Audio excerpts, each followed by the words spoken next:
All right, we are recording in progress. Go ahead, Okay. Greg.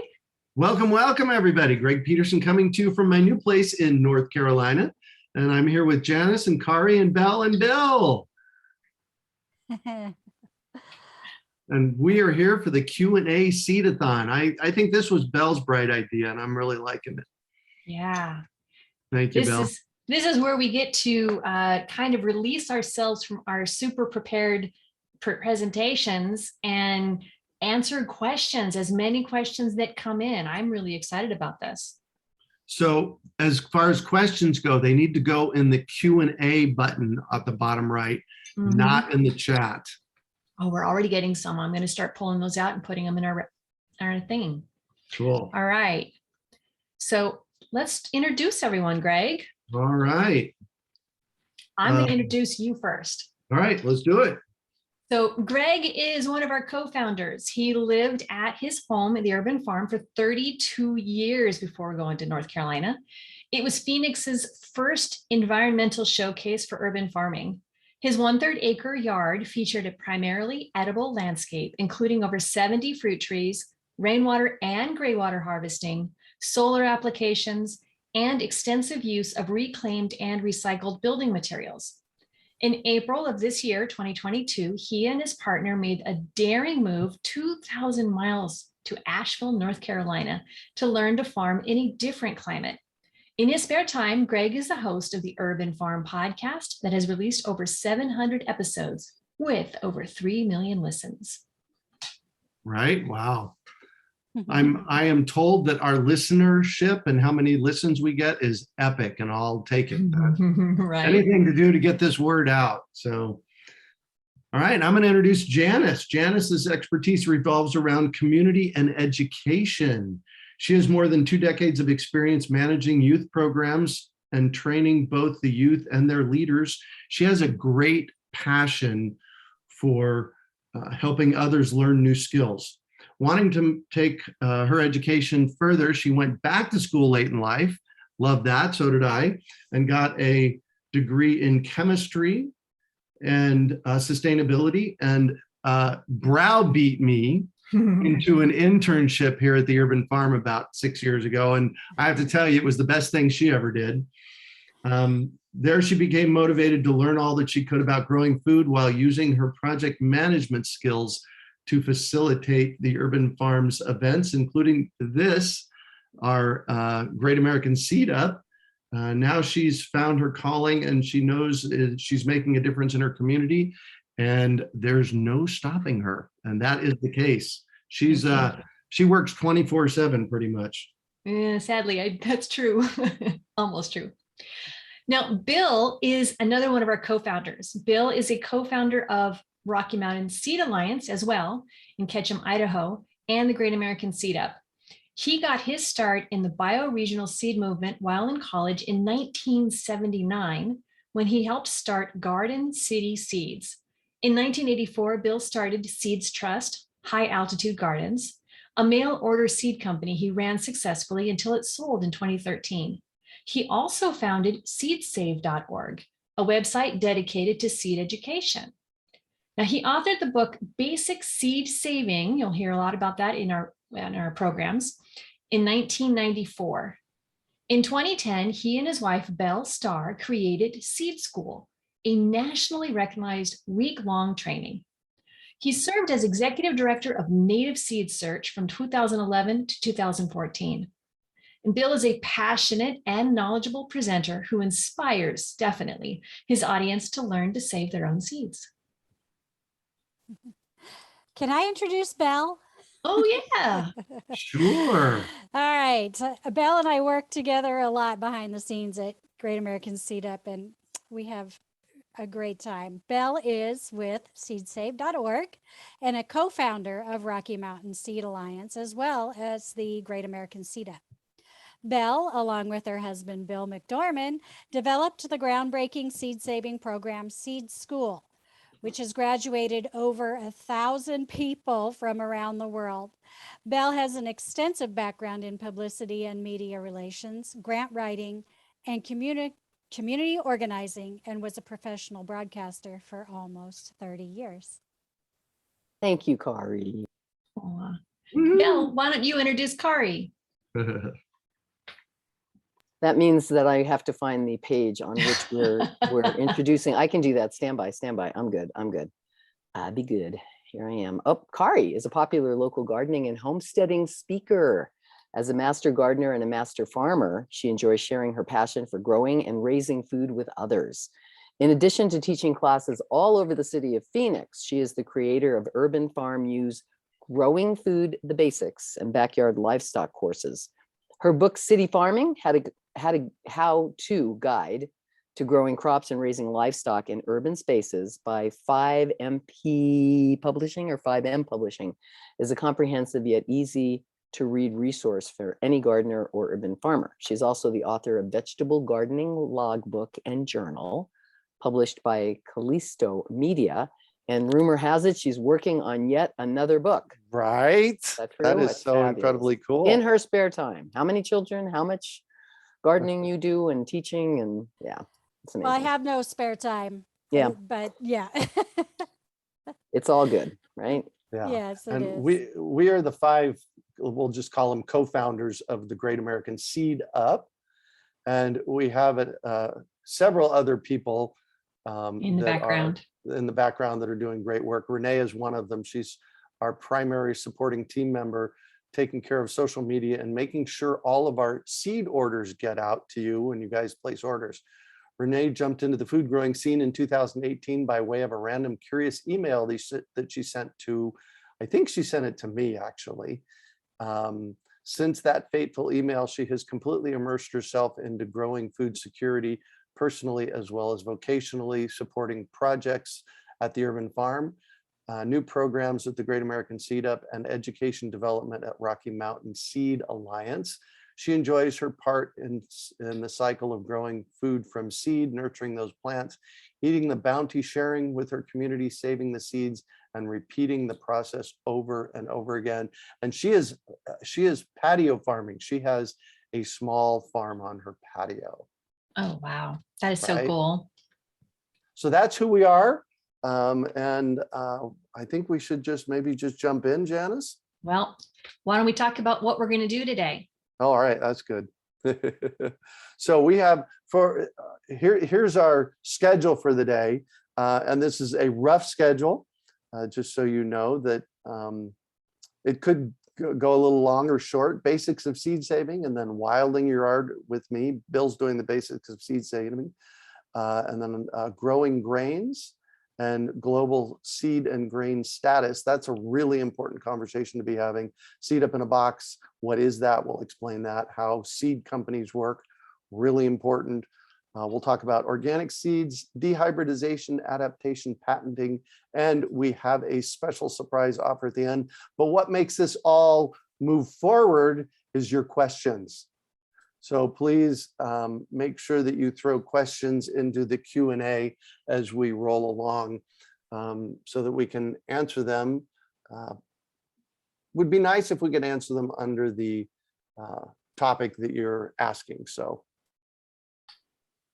And our sponsor today is, as always, for this program is the Great American Seed Up, bringing you seed up in a box. We'll get to more of that later, but really the intent of us creating Seed Up in a Box and Great American Seed Up was super energize our local seed economies, because without local seeds, we can't have local food. Right. All right. All right. So how this is going to work now is we're going to jump in. Bill is going to talk for a couple of minutes, 3-4 minutes on the basics of seed saving, and then we're going to take your questions. So take it away, Bill.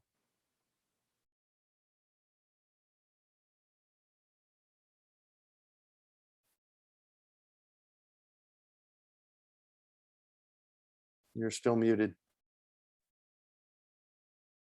Can I share my screen? You can. It says I can't. There we go.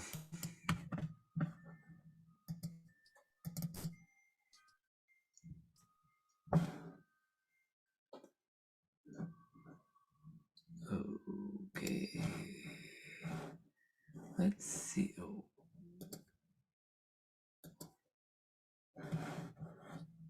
All right, how's that look? Great. All right. Well, good morning, everybody. What I'm going to do real quick is just give, um, if we were all lined up, and this is the last time I was ever going to be able to speak to anybody on planet Earth in 2022, and I had to deliver the most important message, this would be it. So this will not teach you how to save seeds, but it will open up the big reason why we should, and it will point you in the right directions. And then I expect your questions, because the only real important information about gardening and seed saving is the information that helps you do the next thing that you really want to or need to do. So that's my good friend Dave Christensen. Started saving seeds to his own corn about 45 years ago, and now has the earliest, fastest maturing, best tasting corn being grown on 6 continents. And he did that all in his own backyard, just saving his own seeds. And that's what we're talking about. So for a second, I want everybody to reset. We're modern creatures and we've forgotten this, but all the food we eat, all the plant-based foods, and most of the animals that was based on wild plants. Right, what we would call inedible wild plants. And the reason we have crops, things that we like to eat, like carrots and zucchinis and whatever you can think of, is because somebody saved seeds from a wild plant and made it just a little bit better by saving seeds from what they liked. Basic thing. And so we've forgotten, this is Dr. Carol Deppe, taught genetics at Harvard for 25 years, wrote a really great book, hint, hint. Not only saving seeds in your own backyard, but how to breed them. In the book, she says, until recently, all gardeners and farmers saved their own seeds. This is different. Almost all American gardeners and farmers don't save their own seeds. And this is what we have to get back to. And amateur plant breeding was the only kind of plant breeding what there was. You can be your own best amateur plant breeder. There are no reasons why you can't. And Dr. Bill Tracy, who is one of the great public plant breeders left at one of our major universities, and there's not very many, so if agriculture is 10,000 years old and we've been doing modern breeding techniques for 150 years, he says, well, the first 9,800 years may not have been efficient or as fast as they are today, but you make no mistake, it was highly effective. Look what we created. Look at the whole food system and the thousands of different varieties of everything from rice, 30,000 varieties of wheat worldwide that we're used to as modern people. And that's because we had millions of plant breeders. Everybody that farmed was a plant breeder and was breeding for where they were. And so this is the major principle why we got away from that so far. The larger the scale of agriculture, the more profitable it is for owners. And we've wanted to make things profitable. That's our system. But let's not forget that the smaller, the easier it is to take care of, like Greg's urban farm, that elegant place in Phoenix, right? And the larger your operation, then the more uniform and predictable your seeds need to be. You just have to know that you're getting the money out. You've invested way too much to have stuff pop up at a time or look like something different. But the other side is that the smaller the scale, you can tolerate diversity. You can eat. The worst thing that can happen usually is that you can still eat. Doesn't matter what kind of genetic mistakes are made in your yard. And because of this kind of dynamic, we've all been wash-brained as moderns to think that we've got to use the rules for seed saving that they have to use for large agriculture in our own backyards. And the truth is nothing could be further from the truth. The smaller you are, the easier it gets. So here's your roadmap. Find something you love. Look first locally, because those things are adapted to where you are already. You'll need less inputs. You'll get more of what you want. Plant as much diversity as possible. Do this while we still have some sort of global system that's allowing us to move diversity around. Engage your community to do this. Find out what everybody's growing. This is why seed exchanges and seed libraries have become so important. Save seeds from the plants that grow well, taste good, and you love from whatever reason. That's all you need to know. You're an expert seed saver, just do that. And when you get too many, and it'll happen every time, share them. That's a picture of my corn I've been working on the left-hand side there. That's what I Nice. love. And if you want the easiest place to start, if you're a rank beginner, start with self-pollinating annual plants. These are the things where you just save the seeds and you'll get what you save. There won't be any genetic surprises at all. All right. And there's your list right there. My book, Basic Seed Savings, got everything else you would need to save seeds for 24 crops. If you want to know how to bring the most diversity in and get the most out in the shortest amount of time, that's the book there. That's your roadmap. And we're ready for questions. Nice. Good job, Belle. And I think the one of the most important things that you shared there was share the seeds, Yeah. share the abundance. I have said for years and years that the only place that lack lives is right here between our ears.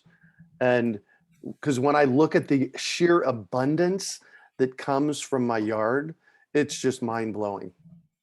Just absolutely mind blowing. Every year in Phoenix, we were harvesting pounds and pounds of wild cowpeas that just grew in my yard. So, Yep. all right.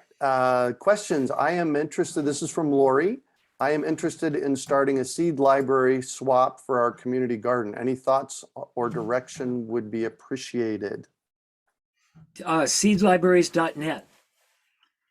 Worldwide community, 600 seed libraries. They're there to help. They've got instructions on how to set up. They've got little videos. You'll tap into the mainstream. That site is the reason why there are so many libraries in just a few years that are all self-organized, self-run public entities that are doing this most important work. And I don't want to step past that. We have bundles of seeds that you could purchase, our seed up in a box bundles that would jumpstart a seed library magically. So we'll talk more about that a little later on. Good point.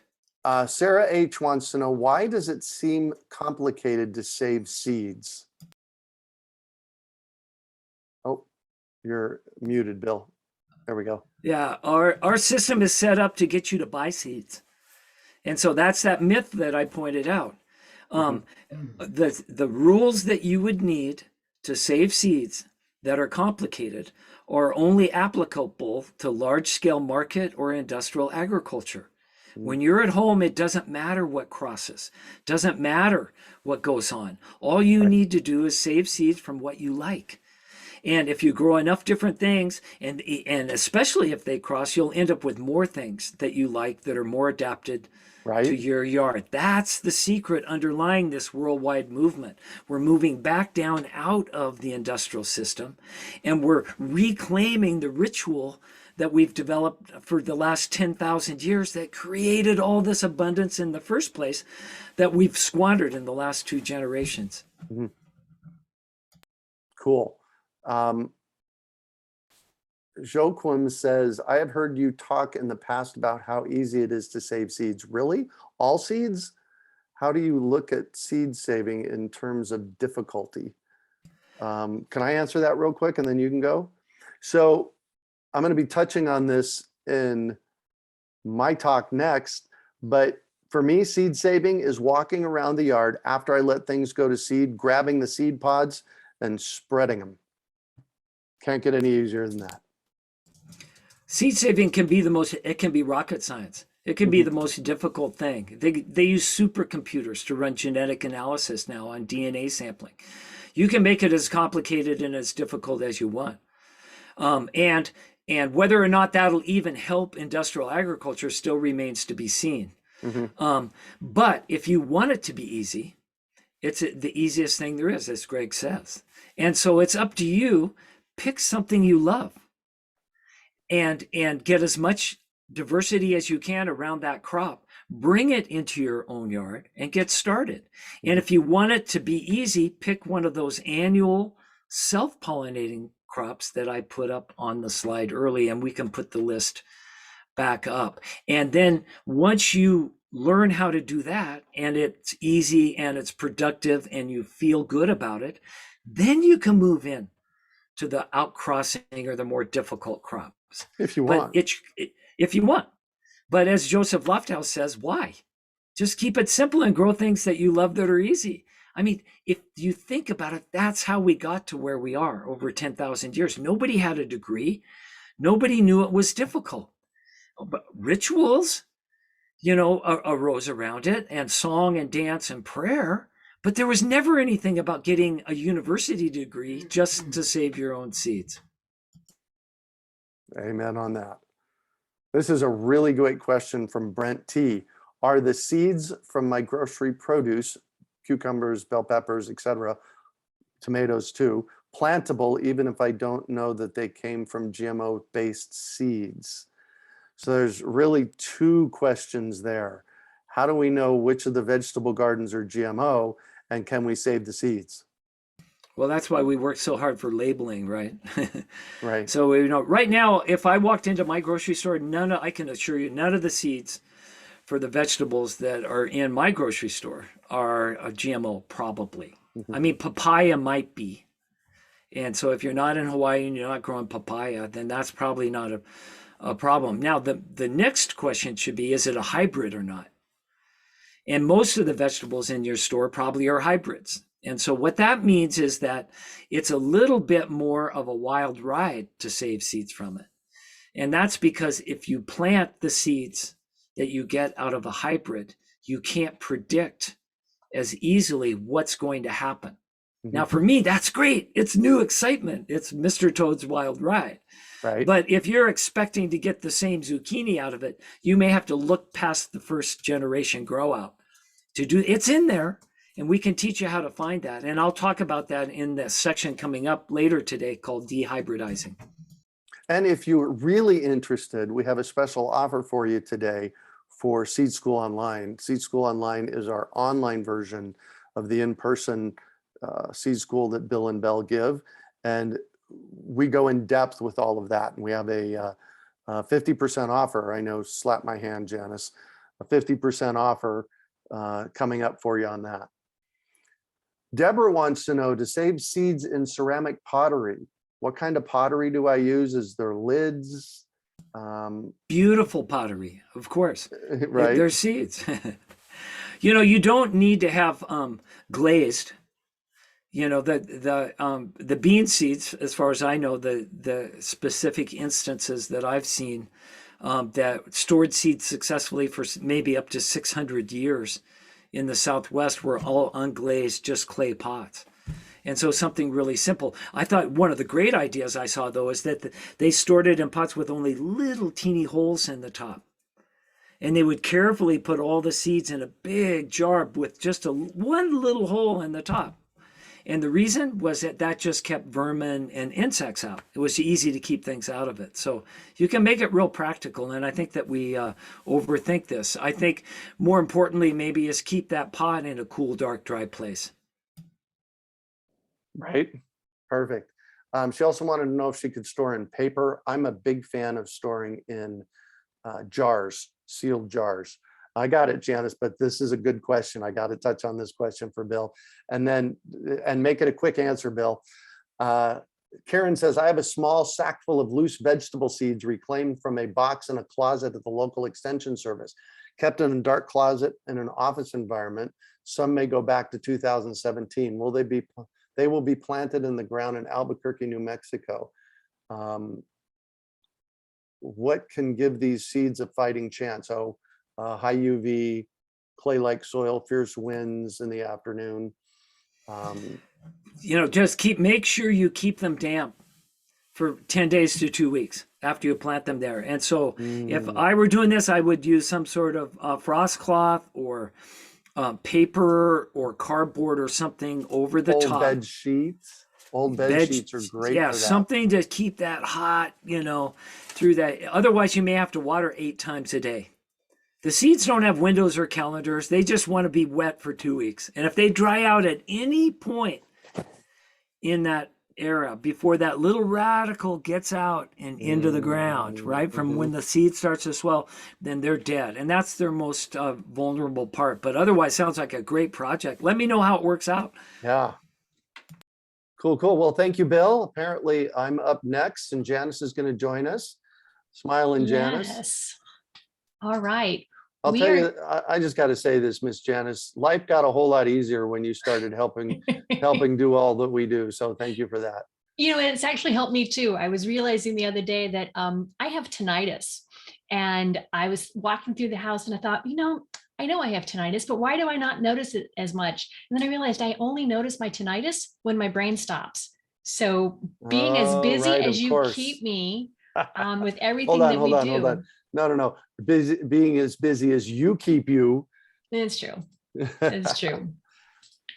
All right. Well, we are going to be doing wilding your yard. And Greg, you are an excellent person to be talking about this. So you get to give us this topic.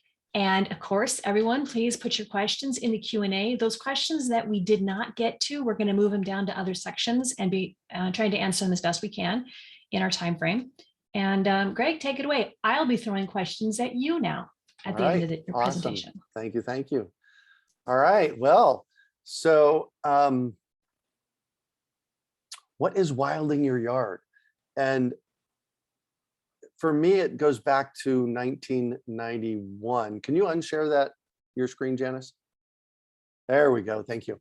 It goes back to 1991 when I got this flyer in the mail. I remember the moment, and I don't remember many moments, especially from 30 plus years ago, but I remember this moment. I walked to the mailbox at the urban farm, and there was this flyer postcard for a permaculture design course.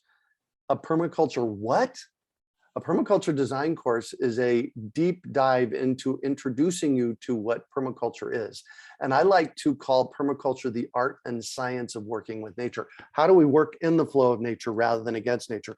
Because we human beings are dedicated to controlling nature. And I got news for you, it ain't gonna work.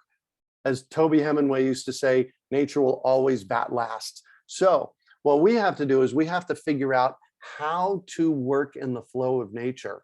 And this is a concept that developed in my yard for over a course of probably 25 years, where I would just let things go to seed. I'm a messy gardener. I'll admit that right up front. I like to throw things out in the garden and walk away, just like you would in a forest. And so when I did my permaculture design course, or PDC is what it's also called, if you're interested, they're offered all over the world. Put in the name of your city that you live in and PDC or permaculture design course, you'll probably come up with one. They're amazing. And so what I did is I observed in permaculture, the main premise, in my opinion, of permaculture is observation. Observe, observe, observe. Pay attention to what's going on in the space. And what I was doing over the course of many years is I would just let things go to seed. And, I was letting them go to seed so I could harvest the seed, process the seed, and save it for later. And what occurred about 8 or 10 years ago was that things went to seed. I didn't get to saving the seeds. The seeds blew all over the place, including into the neighbor's lawn. And things just grew.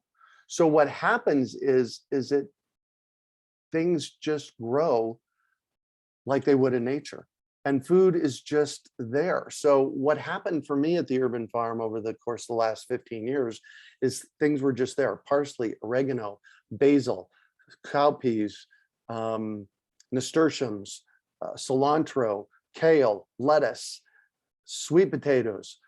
These are all things that I didn't plant year over year at the urban farm. They just happen to show up. And they happen to show up because I plant a particular kind of seed. I only plant open pollinated seeds. Open pollinated seeds are much more genetically stable, and they're, in my yard, they're set up to propel the edible landscape forward. So I guess the other thing I want to share about this is weeds. What is a weed anyway? By the way, there's a lot of edible weeds, and I always make sure that I know what a plant is before I take it out, rather than just ripping it out and saying, "Oh, you're gone." I want to know what it is. And there's a new app on my phone. I'll dig up the app name here in a little while. That's turning out to be pretty good for identifying plants and bugs, actually, by the way. So I use that. And then the other thing about weeds are pioneer species. They show up first and they do the heavy digging. So if you have a dirt spot in your yard, the weeds are going to show up there first. They're doing the heavy digging. Literally, they have a lot of them have tap roots that'll go down 2 or 3 feet.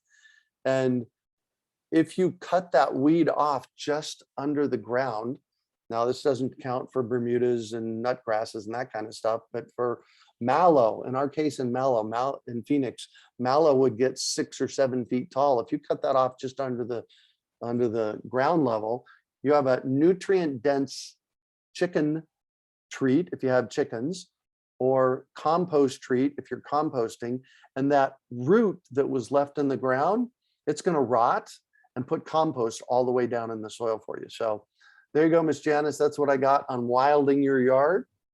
Oh my gosh, we have so many questions. I'm trying to sort them into our topics that we have. It's been a nice little list here. Nice. We did get some emailed questions in and I was able to Good. grab some of those. So Cool. Joni says, how do I make room for new plants if I am wanting to allow plants that I have go to seed? That's an excellent question. And it's actually a really simple answer. Harvest the seeds and let the plants that are doing the best, the ones that you want to select for, go to seed. So you don't have to let everything go to seed. Let 2 or 3 or 4 plants go to seed and clear out the rest of the space to put your garden in. That makes sense. I'm having fun right now in my own yard. I have my onions and I let some of them go to seed, go to flower, but I didn't want to collect all of those seeds. So I just chopped all the flowers and I had a beautiful vase in my kitchen. And then I realized, wait a minute, these are still going to seed. So I'm collecting seed from the flowers that I stored in my kitchen. Nice. Right? Excellent. Peter asks, won't my yard look messy if I am wilding? He says in quotes. Well, if you think nature looks messy, then yeah, to a certain extent, there could be a little messiness going on. I did in the front yard at the urban farm in Phoenix, I did let things go wild. That has a front face to the neighborhood. So Yeah. I had to keep it neighborhood friendly while at the same time harvesting seed, which is really possible. It just takes a little bit more work. I was deeply committed to making sure it was neighborhood friendly so that I could get other neighbors to look at it and say, oh, I can do that. And then they go and do it themselves. You know, I have seen people who have done this and then they apply for a certificate. What's that company? They a natural natural habitat certificate, because they have wilding plants in their yard and along with some water. It's pretty cool. Nice. And well, you know, I had on multiple occasions, I'd be wandering the neighborhood and I'd find lettuce growing in neighbors' yards. I love that. I had a lettuce growing wild in my yard one year after my red leaf lettuce bolted. And the next 3 years, I had red leaf lettuce popping up, and I had friends coming over going, "What? This is like a weed." I'm like, "It's only a weed if you don't want it." Right. So this is Lynn says some city codes don't allow plants to get a certain height. There's blight codes, especially in front yards. Yes, that's absolutely the case, and so that does take some management, and you know, work with your neighbors, because usually it's only a problem if somebody complains. Jewel, thank you. It's wildlife habitat. Yes. And you can look that up and you can apply for a certification showing them what you have with natural plants in your yard and water. Nice. John R says, how do I use the principles of permaculture to wild my yard? Let it be. Just let your yard be. And so what I would do, and what I'm doing in this space here, because we've only been here now for 5 weeks in North Carolina after having lived in Phoenix for 54 years. And so I have a whole new game here. And step number 1 for me is stand back and observe. And I've been observing what's going on in my property. We got 5 inches of rain this week. And so I was actually out in the rain watching to see where the rain was flowing and that kind of stuff, because that's something to observe. But step Right? number one is observe and see what's going on in your place and in your neighborhood and in your community to see what already works. And then, start putting systems in place. We had to do this a lot in Phoenix over the past 32 years, build healthy soil. And once I had that base of healthy soil built, things just grew. So big first step there is observe. Pay attention to what is already growing. That's one of the benefits for those of us who live in Phoenix and are trying to establish gardens and fruit trees, orchards in our soil, is we had to work to rejuvenate, to recreate life in soil. And so we gained an understanding of the importance. And for those of you who are out there that already live in an area that has a live ecosystem just inches below your shoes, you're a step lucky. ahead, right? Yeah. So it is a remarkable how alive our soils can be if we take care of them. Yeah. Right.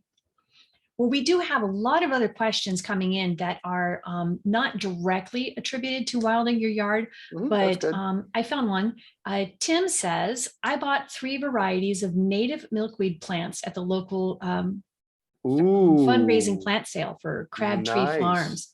Is milkweed a good choice for wilding to support butterflies and bees, and will it naturalize easily? Thank you, Tim. Question number 1, it's an excellent plant for that. I don't know where you live. I would suspect, given that weed is in the name, that it would naturalize pretty easily. And a lot of what we do in this realm of experimenting with seeds and doing all that we do, a lot of what we do is experimenting.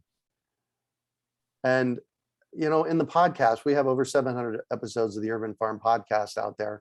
And in the podcast, one of my questions for people is, tell me about a time you failed. And the reason I ask that question is because that's how we learn. Plant the seeds, plant the plants, let them go to seed and see what happens. What's going to work best is what's going to be best in your yard. And if you put milkweed plants out and they go to seed and they don't come back, well, that's a piece of data. Right. Yeah. Right. And thank you for those of you who are sending us links. We are going to be going through those and submitting and sharing those that we think are useful. We just give us a moment to go through them all. Dina says, this is fun. I got to read this. Dina says, I threw out poppy seeds and now they're all over the neighborhood. Some neighbors love them and let them reseed, and some sadly spray them. Yeah. Oh, I loved in my orchard, I planted a 1 foot by 6 inches little section with some Mexican, what were they? Mexican hats? No, the other ones, not poppies. I just blanked on what they are. They're a little wildflower. They were great, and they took off. And now I have a section that is probably, because I let it go wild and it didn't have any competing plants. It is probably 20 feet wide, and it's gorgeous under my trees. Well, here's the really important thing, especially in the desert. Those are shading the ground. Mexican primrose. Mexican primrose, very good. Right. That is, though, by letting plants grow like that, they're shading the ground and keeping the temperature of the soil underneath the plants 40 to 60 degrees cooler in the summertime. That's the difference between being successful growing something and not. And that's using our permaculture principles to observe what is needed. So in an area where you don't have a lot of sun, you want to use some plants that grow well in your area. You're not looking to shade your soil. In an area that is very arid, dry, and hot like Phoenix and the Southwest, you are looking for something that's going to help shade the soil. Permaculture. There you go. I hope that helped John. All right, it's time to go on to our next topic. I hope, Bill, you are ready. Oh, I am so excited. Yeah.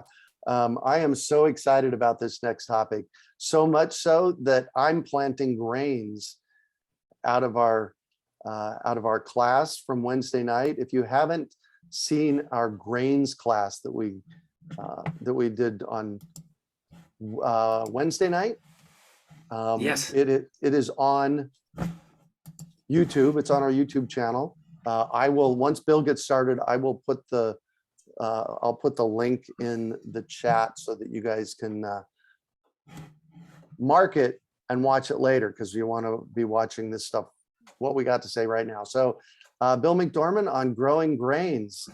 Jump in, my man. Janis, I am unable to share because you are, I think. There.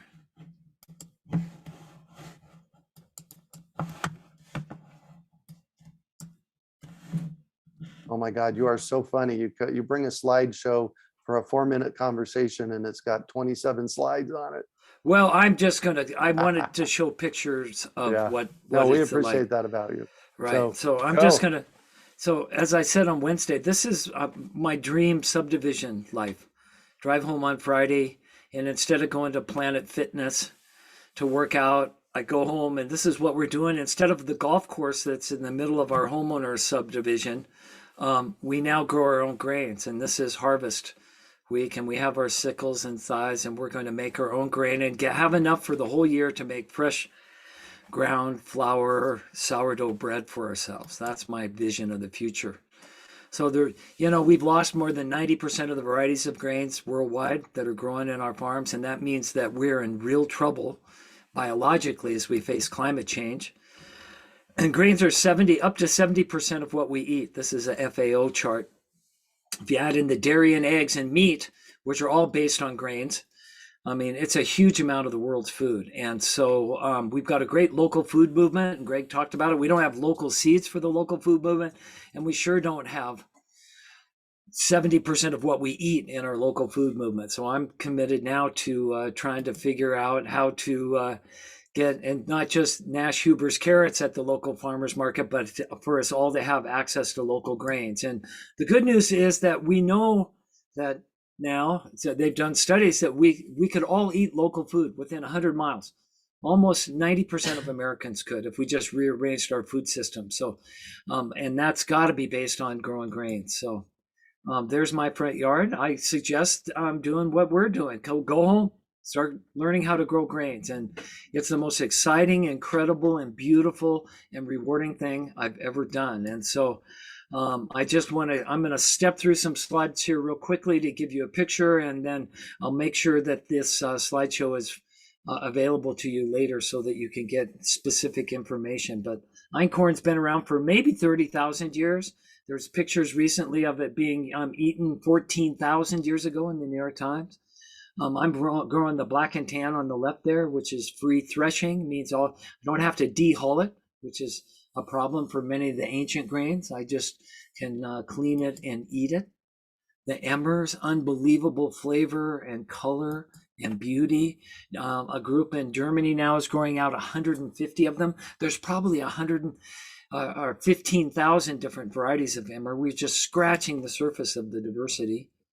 One of the emmers, a durum, this is pasta wheat. This is semolina. This was grown in my backyard. I mean, can you imagine what that looks like? Harani was mentioned in the Bible, grown by Nebuchadnezzar. So I've got stories coming into my yard now. Spelt has all the flavor and nutrition of ancient grains, but it's got the lift. It has the lift of modern grains. So you can make the bread baking qualities. And now I found a free threshing spelt. This is a breakthrough for me. And then we have the modern wheats, and these are all the old, like Turkey Red and Red Fife, these old varieties that built our nation, basically the breadbasket, that we know just by observation now that cause less problems in people with gluten sensitivity. And so, and the varieties, there's maybe 30,000 varieties of modern wheats that were being grown in the world in 1900. And now we've got 4 producing most of the wheat in the United States. There's a purple variety I found, Black Zanduri from Africa. I can point you in the direction to find out what used to grow in your region. This is 1919 USDA publication, the list for every state with maps of each variety and where they grow. We've started a directory of grainiacs that want to share seeds and experiences as we try to learn how to grow our own grains again. If you'll sign up at Cornville Seed there, I'll put you on the list and I'll get you information as we develop. We're rebuilding now. Leanne Hill and myself started a Heritage Grain Trials program and ran it at the Rocky Mountain Seed Alliance. And now we've moved it to our own Heritage Grain Alliance, and we'll be distributing the seeds through Cornville Seed. So if you don't have a grain to hug in the morning, you're missing it. And that's like 1,000-year-old variety of Tibetan purple barley right there in front to give you some color to your life. Get yourself a mill, join the fresh flour movement, start making your own pizzas. You'll never be happier. All right.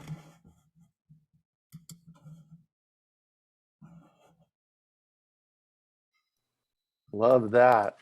Well, and with that picture there, Bill, that's corn behind you, right? Oh, you're muted.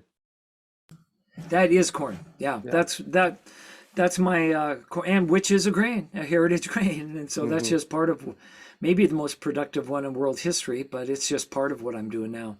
You know, I was driving through my neighborhood yesterday, and I'm the kind of person that I'll take detours all over the place. And I drove through this little farming community that's about 7 minutes away from the house here, and there were several fields, and they had corn, and the corn was about 6 inches tall. So, Yeah. I love that. Cornville Well, Seed. you know, the rule of thumb was knee high by the 4th of July. Yeah. Right. Yeah. All right. So Lexi says, I would love to grow my own grains for feeding chickens, rabbits, pigs, and cows. What advice can you offer concerning what grains to grow? She's in Alabama where it's hot and dry. I'm also not in great health, so advice might be geared toward lesser labor intensive. I guess everyone is searching for more bang for their buck. So grains for animals. Yeah, well, animals like them all, you know, so again, it's a matter of finding the easiest one for you. So what I would do if I were there, I would ask your county extension agent. I would start digging through historical records when small little operations were all around you with that same problem trying to do the same thing. And you may hit a home run and find a heritage grain that was brought there 200 years ago that there's only a jar of left that you can bring back and start doing this and save all that work that we're going through of trying to find what works best where you are. If you can't do that, then get every grain that you can think about from everybody around there, mix them all together and throw them out for the first year and see what works. And save seeds from those and start the next year with way fewer varieties because you're only using those that you know now that work. That's a methodology that we're using. So just save the seeds that are the best. Right. The best. The ones that jump up and shout to you, as Joseph Lofthouse would say. Nice. What is the easiest grain to process and how do you thresh it? Winston wants to know. Oats, naked oats, Avena nuda. And there's more and more varieties of that available. So these are free threshing, which means threshing just means you separate the seed from the plant. And all you need to do is grow a row of oats. When they're ready, they start to dry and they look brittle. You can walk down the row, cut a handful with your sickle or with whatever, a knife or whatever you have, and then turn it upside down and lower it into a metal trash can that you're dragging behind you and just shake it against the walls of the trash can. And all the seeds will come out and it'll be almost clean. And then you can lay the plant back down in the row behind you. So you're immediately mulching. You lean over, cut another little handful and bang it against the trash can. and then lay that down, and you can just go down and do a whole 100-foot row in just a few minutes, and you end up with clean oats ready to grind. Wow. Sometimes a winnowing process will help. That's where, you can pour them in front of a fan to get any other chaff out of there. But I think by far, for what I've done, naked oats are the easiest. Wow. Well, that's always been my question. And I honestly, I'd never heard you explain it that way. Just a trash can on wheels and haul it behind you, cut a handful, and obviously it has to be dry. Yeah. And are most grains, do they stay on pretty well? Well, so the big problem has always been you want them to stay on really well until you're ready to harvest. Then you want them to come off easily, right? Easy, yeah. And all I can say is that for wheat, rice, rye, barley, oats, somebody has been facing into the wind on that problem for thousands of years and only saving seeds from the ones that do exactly as I said. So this is the gift from our ancestors. That's why we call them modern crops, is that they hold until we're ready to harvest, and then they are easy for us to separate. And that's what you should look for too every time you save seeds. Right. Perfect. This is a question that showed up in the chat, but it's really a really good and an important one. Marissa says, how do you prevent cross-pollination with neighbors' GMO grains? Which grains have the least worry about cross-pollination? All of them except for corn. All of them what except for corn? All of what you would probably call a grain, you don't have to worry about. Okay. There are no GMO grains. There have been a couple of instances of GMO wheat contamination. One shut down Japanese imports of American wheat and cost billions of dollars. And so there's a lot of, most of the world won't eat our GMO crops. And so there's huge money in keeping that out. That's not to say never that somebody's not doing something underground and illegally. Corn has been genetically modified and is an outcrossing crop when pollinated, and it's probably impossible to prevent on some level, although there's some realistic barriers. In other words, pollen never lasts very long in hot weather, even in the wind. Corn pollen can travel 100 miles, but on a nice summer day when it's usually being blown around, it'll dry out because of the heat in the air within a few minutes. So it'll never blow very far. Yeah. And so if corn, if you want to email me, go to the seedsave.org, and sign up for a thing and put a little question in there. I can talk to you more about corn, but the rest of them don't worry about. They're actually self-pollinating. They pollinate themselves before the flowers even open. These are the easiest crops to grow. It's like growing tomatoes and peppers and saving your own seeds. So it's a real bonus. Yeah. I'm getting a time alert from Janis. We have about 2 minutes, so I want quick answers. Okay. Rebecca says, I have lots of Johnson grass here. Will that cause pollination problems with growing grains? No. If Dina says, if I grew a grain like rice or wheat or oats in a raised garden, how deep should the space be? Space the plants 1 foot for especially the heritage wheats. You probably go tighter with oats and maybe a little bit with rice. But the best yields we've gotten with the ancient and heritage grains is spacing in them 1 foot.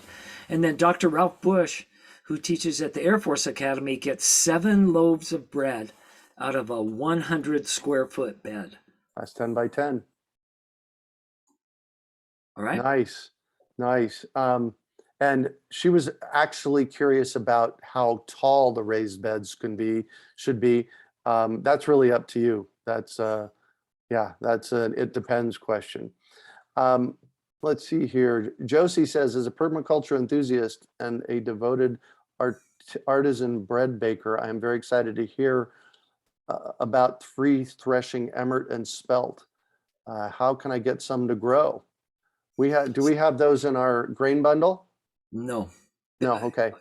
both of those for me have just been discovered in the network that I've been a part of for about, I don't know, more than 10 years. And they're very rare. And I got 25 seeds of each this year, and I'm growing them. And each of those seeds will produce hundreds. And then of those, we're increasing. And so that's what we do through the Heritage Grain Alliance is we'll give you a few of those seeds, and then you'll promise to send us back twice as much. And then we'll send those out to other people. That's how we're growing this network. So again, go to seedsave.org, and there's a place where you can put your email, put it on there, and I'll make sure that you get, the information as we get the Heritage Grain Alliance up and running. That's what we've been doing for 5 years at the Rocky Mountain Seed Alliance, and we have about 300 people worldwide helping us increase grains and find rare things like this. And if you want to join the game, go to seedsaves.org, right? Yes. Because you can help do this as well. Yes. Nina says, this will be the last question, and then we're going to bring Kari on for the state of the world of grains. Nina says, is there any kind of grains that deer don't like? That Deer don't like. Wow, that's a really great question. I'll bet chia. I'm just guessing. Yeah, there you go. I'm just guessing.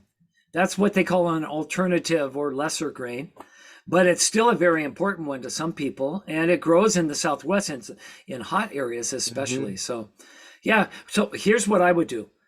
Get every grain you've ever heard about, mix them all together in a big bundle, and grow them out on the edge of your property where the deer come, and see which ones they don't eat. And then save the seeds from those, and you're on your way. It's an easy problem to solve. Nice. All right, Miss Janis, we're going to bring Kari on. And this is a Kari and Bill McDormand thing, but we want Kari to share what she's learned over the past months about the global grain situation. Are you there, Miss Kari?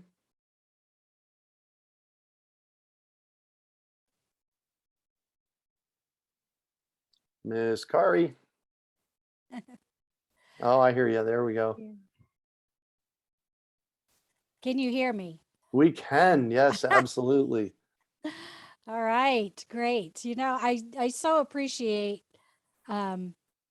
knowing Bill in this time that we live in, because the global grain situation is not great, and I'm so glad that I know somebody who knows how to grow them, so that I can be part of learning how to do that. So yeah, I am so on board with you on that. After our class on Wednesday night, I'm inspired. I have multiple different kinds of grains that I've collected in my seed collection over the past 10 years. And I've got a hillside. This is my front yard behind me. I got a hillside in back of me. I'm going to plant some grains on this week. Well, I hope my neighbors are ready for me to plant some in my front yard. So. I'm just grateful that the grains are so easy to grow and so productive that somebody as inept as I am can do it. Oh, there you go. Well, right. The ease of growing is one of the reasons why they have become such a food staple, right? And but with that being said, there are some real challenges right now with the food supply for grains. And I'm just going to touch really briefly on what's happening in the world. But most importantly, I want to share some things that we as people who grow food can do to help the situation. I'm sure that everybody here is aware of what's going on in the Ukraine with Russia and all the challenges that are happening there. And one of the side effects of the war in Ukraine is that, Ukraine is one of the breadbaskets of the world. And right now, there's a lot of their harvests are tied up due to the situation, and it's really cut the world supply, and that being combined with some weather challenges in places that have caused crop failures, including in the US in Kansas and Nebraska and Oklahoma, where a very small percentage of the winter grain harvest was rated excellent, good to excellent, which is what they send out to the market for us to eat. That's only 28% was considered good. And so that's a really low number. And there's estimates that there's only about 10 weeks of grain supplies in storage for the world demand. That's only about 20% of the demand that's being met right now with what we currently have. So we're hopeful that you will get some good summer harvest, but we just don't know, because even if the stuff grows, there's challenges with shipping. Fuel costs are so high. The commodities, on the commodities market, the price for grains is sky high. The upside to that, though, is that farmers are, when the price is high, farmers are motivated to grow more. So, that may be actually helpful to us in the long run to get more grains.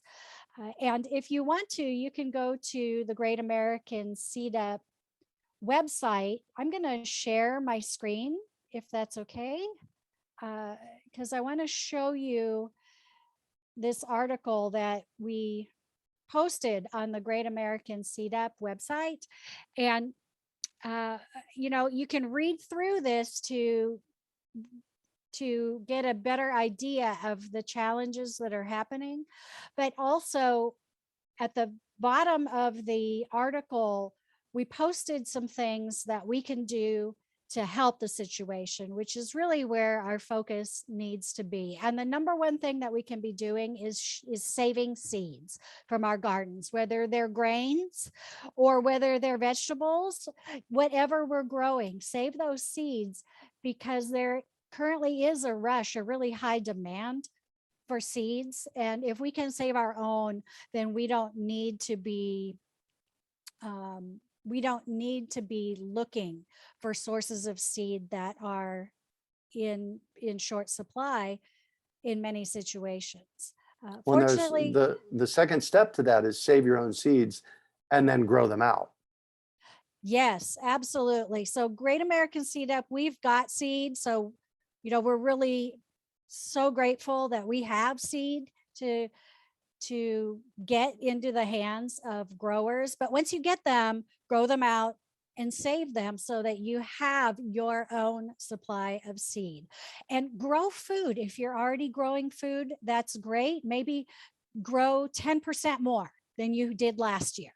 Try to increase the amount of food that you grow, because the more you grow and consume yourself or share with others, that's less stress. It's that much less stress on the food supply that is so tight right now.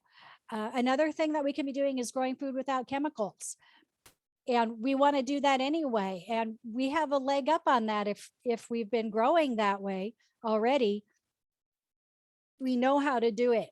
And because right now the fertilizer supply is tight because various countries have stopped shipping any out of their own countries. And so we have less access to it here, but we don't need it if we are already composting and doing those kinds of things that Belle was talking about, like chop and drop, where you harvest your oats and you leave the stalks on the ground as a mulch that goes back into the soil and feeds the soil, and then feeds our plants eventually. Grow some grains. I think it's really exciting to grow some grains, especially since I've tasted the bread that Bill has made from his grains. And, I wish I lived closer to him so I could eat more of it. But I guess I'll have to grow my own so that I can make my own delicious bread and pizza like he does. grow alternatives to wheats. If growing grains is not feasible, some people just don't even have the space for that, then grow something else. You can grow zucchini that can be spiralized to use in place of noodles that are made out of wheat. You can grow beans. Beans are often substituted as a source of fiber in place of bread. So there are alternatives that we can grow that we can use instead of going to the store and buying wheat products. And use your skills. You've already developed skills. If you're brand new, then you're learning, and those skills are really valuable right now to improve your family's food security. And then, of course, we always want to share our knowledge with others. So if you're growing stuff and you know how to do it, grab a neighbor, teach a neighbor how to do it, teach somebody else how to do this, so that we can have more local intensive agriculture surrounding us right where we live, whether we're in the city or whether we're in a more rural setting like you are, I think, Greg. And we can do a lot to help if we all do a little bit together. Cool. All right, I'm gonna stop sharing my screen. You can go to our blog at greatamericanseedup.org if you would like to take a look at that article. Cool. And that mostly answered Paul's question. What can we personally do to change the global seed situation? Yeah, save our own. Save our own, that's right. Lynn from Phoenix, this is a really good question, Lynn. Lynn from Phoenix says, water is such an issue with restrictions increasing. How to plant with such great water needs? And I'm gonna let both of you take a stab at this, but I want to stab at it first. I want to say something first, and that is, Lynn, this stuff has to be grown somewhere, and if it's grown in South America or the Midwest or wherever it's grown, and then harvested and shipped, the environmental impact of that is as great or greater than using the water to water it here in the desert. And I'm assuming you're talking about watering, watering a backyard garden. So her question is how to plant grains when there's such a great need for water. I am not an expert on grains, so I'm going to defer to Bill on grains specifically. But what I do know about growing is that even here in the desert, if we really pay attention to our soil and we get our soil to be really healthy and our plant roots can go down deep into the soil, then we have to water a lot less. So mulch, compost, these kinds of things that feed the soil and protect the soil, the more that we can do to improve the health of the soil, the less we really have to water. And plants also, I'm going to be talking about adaptation later on in today, and plants want to adapt to where they live. Yeah. Right? So if you grow things and they don't do real well because you're not watering them as much, if some survive, save those seeds, plant them the next year, and hopefully we can get our gardens to be over time more and more drought tolerant. At least that's the hope. So what would happen if we started that process and only saved seeds from a grain that was already kind of desert adapted, but we did that for 400 years? That's what white Sonora wheat is. It was brought here 400 years ago from the Fertile Crescent by Father Kino, and it got into the hands of the indigenous peoples here who built an elegant, maybe the most elegant and productive agriculture in Southwestern history, using white Sonora wheat, where they would get 2 crops a year, one on the natural winter moisture and one on the monsoonal moisture.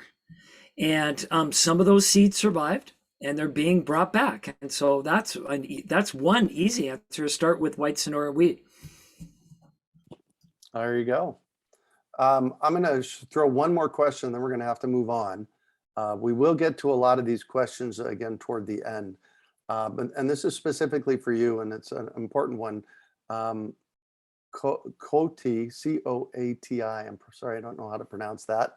When is grain ready to harvest? And do you stop watering it when it gets time to harvest? You know, that's, you'll know, it gets dry. So it You know, dries up you can, like, right. And there's a whole mythology around, there's stories about grain chewers. You know, when the United, especially in the United States, and all the immigrant families came, and we moved into what we now call the breadbasket, and they brought from basically Ukraine these varieties of wheat that became the home run winners, right? The ones that everybody wanted to grow just because they work better and they made better bread.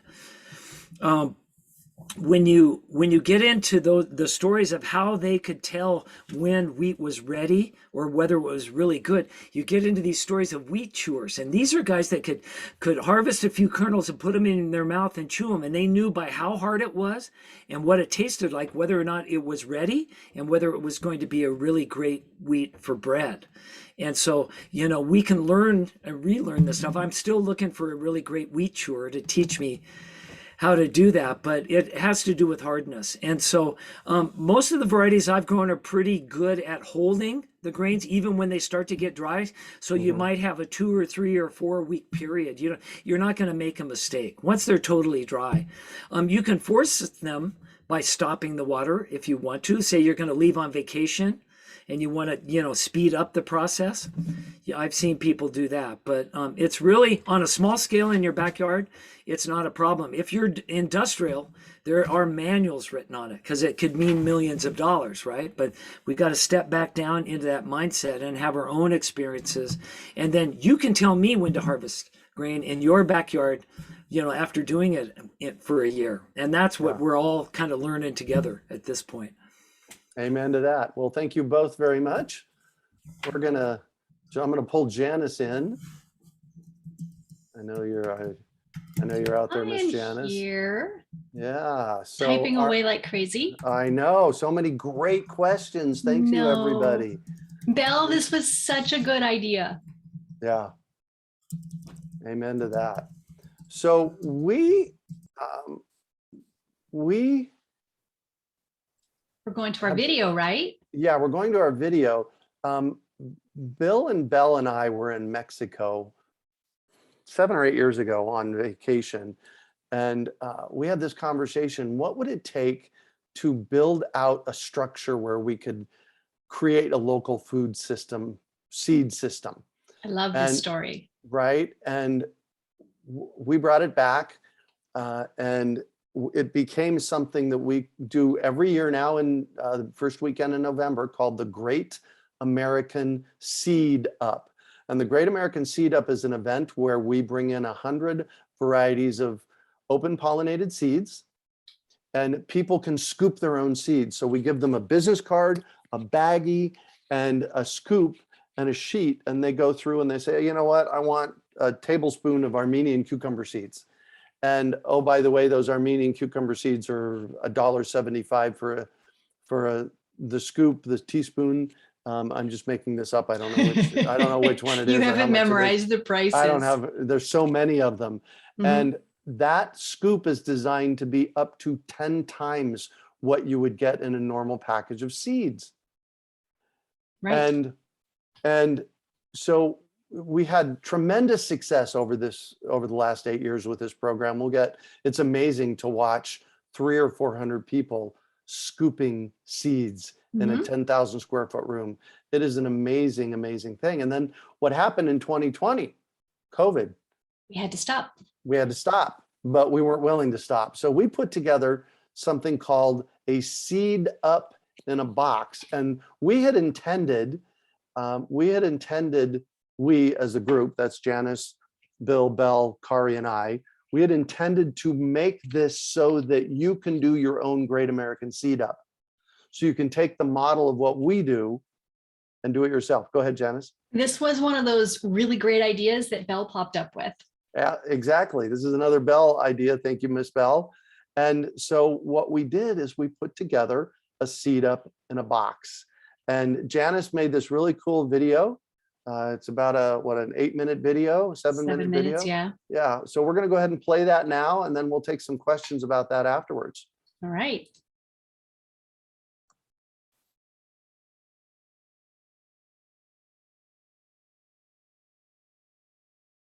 Maybe. No, we are. Here we go.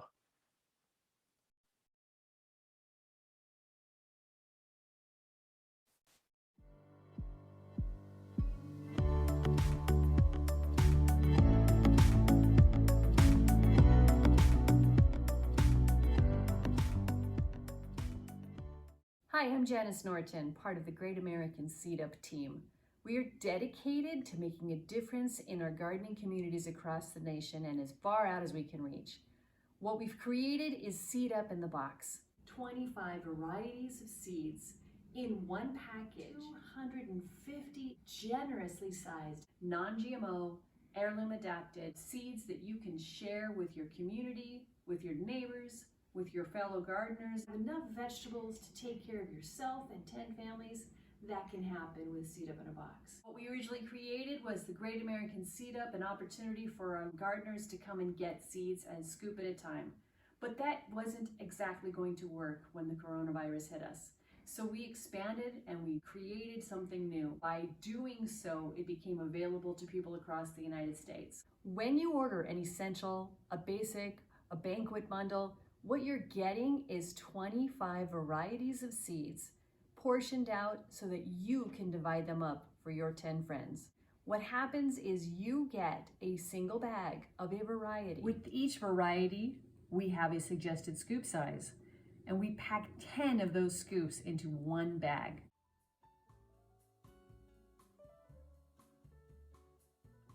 You're gonna then divvy up that bag into level servings, and you can put them in the plastic bags that we provide and insert one of these cards so that everyone knows what they're getting.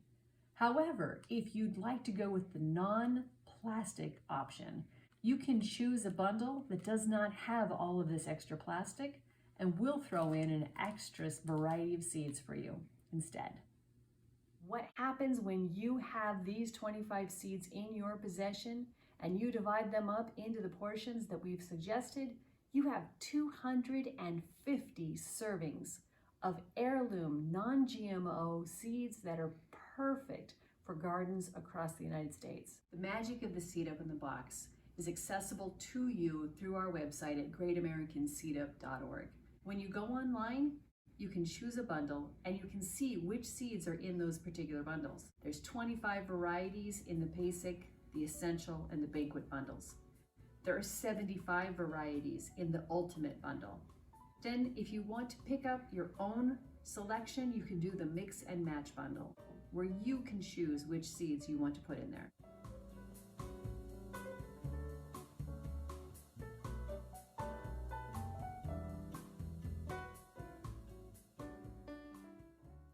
We will put together your bundle when your order comes, and then we will ship it to you priority mail. When you get your Seed Up in a Box and you open up this bounty of seeds, you will be amazed at what is inside. Now, our varieties change a little bit from season to season because we are shopping to find the best deals available for you. We want to make sure that we have good quality seeds, non-GMO, heirloom adapted. We want you to be able to get the best deal possible. That's why we do bulk seeds your way. From our beans, to our cabbage, to our pollinators. We have a lot of options that you can use in your garden. Several different varieties of vegetables. We have cover crops, we have grains, wheats, we have pollinators, a variety of different flowers. Some of them are even edible. We have the basics that you can use to start your garden. We have what you need. Basic Seed Saving is the resource that we put inside our primary bundles. If you choose to do a mix and match, be sure to add your Basic Seed Saving yourself. And we have other books in our library to choose from.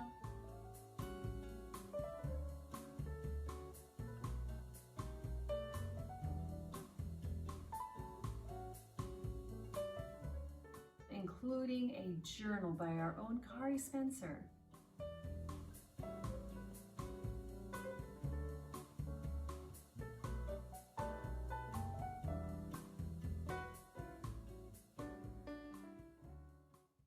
Now I wanted to ask Kari Spencer some of her thoughts on what is in the Seed Up in a Box bundle. It really is something that we find hard to explain when people ask us. Right.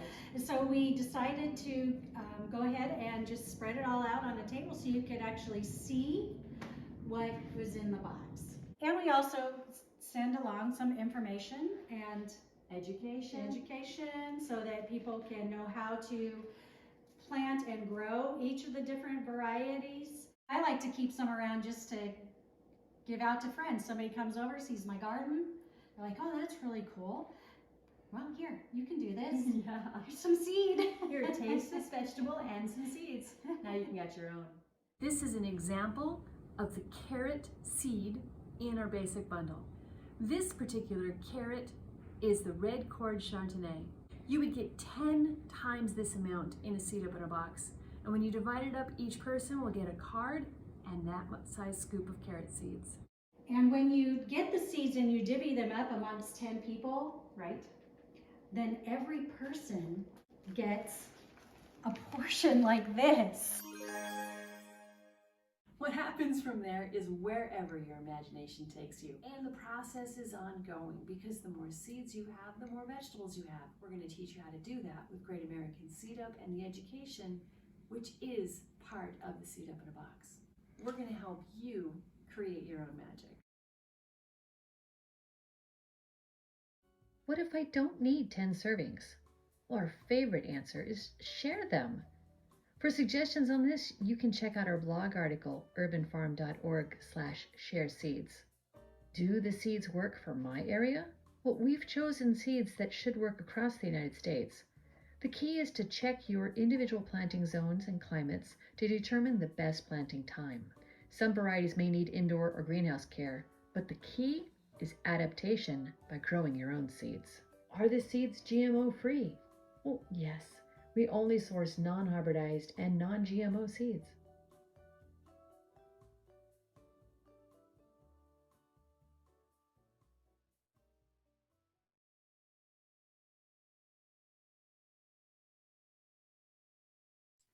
Okay, that was fun.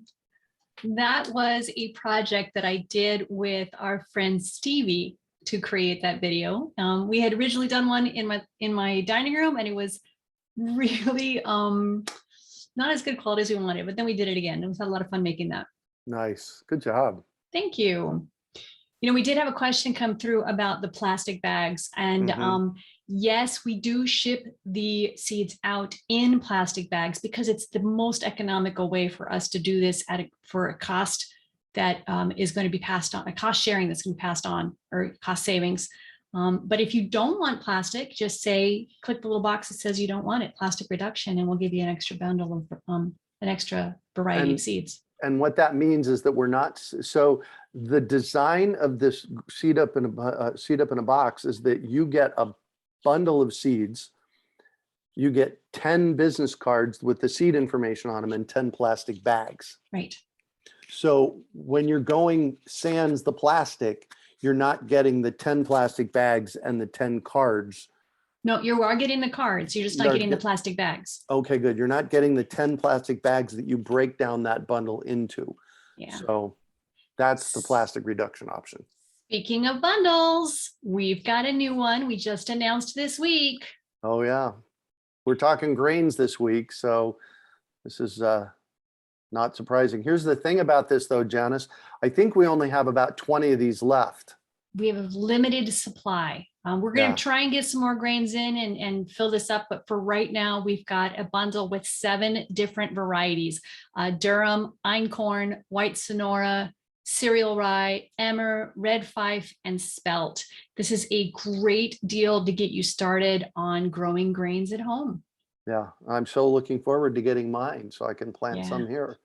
Now, this bundle, these are big scoops. I mean, these are our biggest portion that we offer.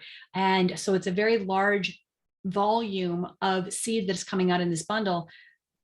So and they're a little bit expensive, but they're not going to meet our minimum requirements. So we've removed it for this bundle. There's no purchase requirement to buy this bundle through June 3rd. So you can go ahead and have your option at this. Cool. And anybody who buys a seed up in a box this weekend, we are throwing in a free PDF of Death by Tomatoes, this great little PDF that Bill McDormand did. It's a seed saving guide for growing tomatoes. And we're going to have that for anybody basically who buys between now and June 3rd to go ahead and get that free PDF. And I'm rushing through that because we have so much going on. Right. Oops. All right. Now we get to have Belle and Bill talking about how seed companies work. Bill, you out there? All right. Come cool. join us. This is a really important piece. Hey there. This is a really important piece because, and it goes to the reason that we started the Great American Seed Up, and that is a majority of the cost of seeds is in the packaging. And I suspect we're going to talk about that, aren't we, Bill and Belle? You bet. All right, take it away. Okay. Oh, I'm really honored to be here, and I'm also echoey right now because Bill has his microphone on. Thank you.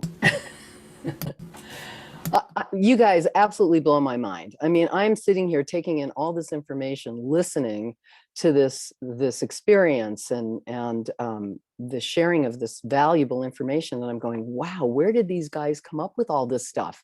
And when you think about it, I mean, it's from years and years and years of being in the trenches working on this stuff. And I don't know any other group or organization or business that consolidates the information in just this way to provide the education and the resources for exactly what it is that we're talking about, which of course is seed saving and having access to good quality, genetically diverse seed. So anyway, just a big shout out to our wonderful group and to let people know that we actually always have a great time working on this stuff together. And what you see is definitely what you're getting, is just a vibrant group of people who are passionate about this work. So anyway, what I'd like to do is I'm going to set the scene a little bit by talking about how we got here. I want to create a context for what's been happening in the seed industry as well as in seed businesses today. So I'm just going to go back a little bit and hit on some really important dates of things that have happened along the way that have really shaped what our seed businesses and industry looks like today. But the first thing that we need to think about is that this country was founded on diversity and the agricultural resources that it had region by region.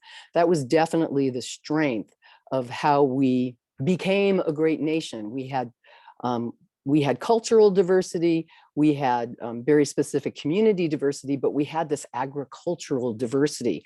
And our government actually acknowledged that and supported that idea. And they did that through the Patent and Trade Office. They gave away free seeds. I think that started in 1862, and we'll have, Bill, why don't you just take some notes, and if you need to correct anything, when I get done, I'll just do a quick brain dump here. So they gave away seeds in 1862 because they wanted to strengthen regional diversity, and they knew how important it was agriculturally and from a community standpoint. So by 1897, our country was giving away 1.1 billion packets of seeds throughout the nation, very specific to different areas for different climates. So backing up just a little bit, in 1883, the American Seed Trade Association was formed. And guess what the American Seed Trade Association, or ASTA, was all about?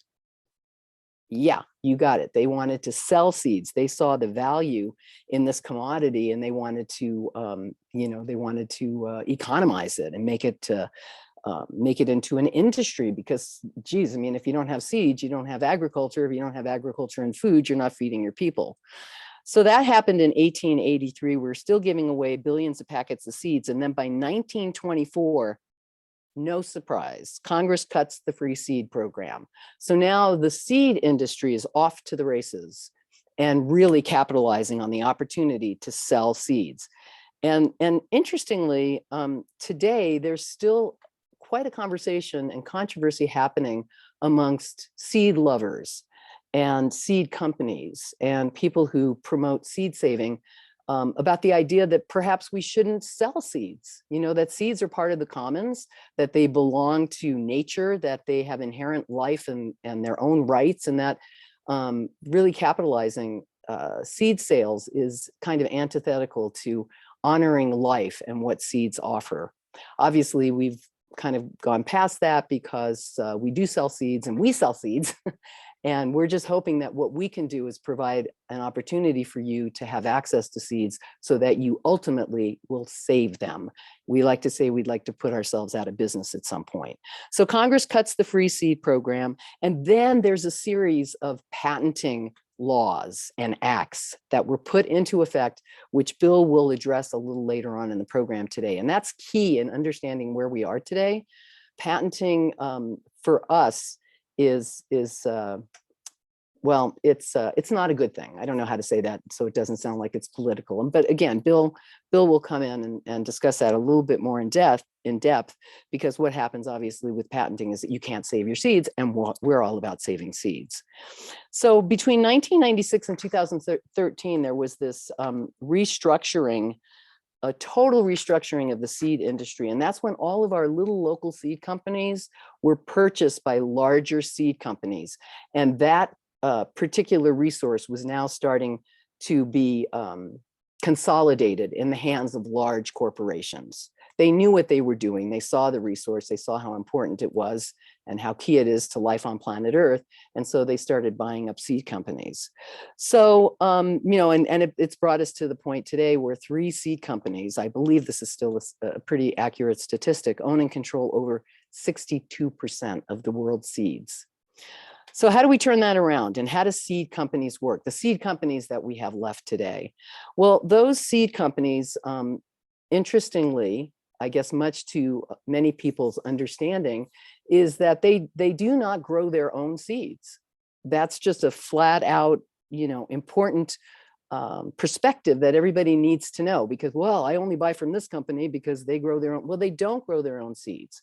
And that doesn't mean that they don't have good products. They don't have good resources or good seed genetics, but just to understand that they are sourcing from the same place that all these seed companies nationwide source from, and that many times we source from as well. We source from Bill's experience in the seed business for 40 some odd years, and we do have great companies that we work with, but that's a big pool that seed companies in general pull from. It is important to note too that there are companies out there that are making an effort to grow as many things as they can. And those are the companies that we really, really need to support.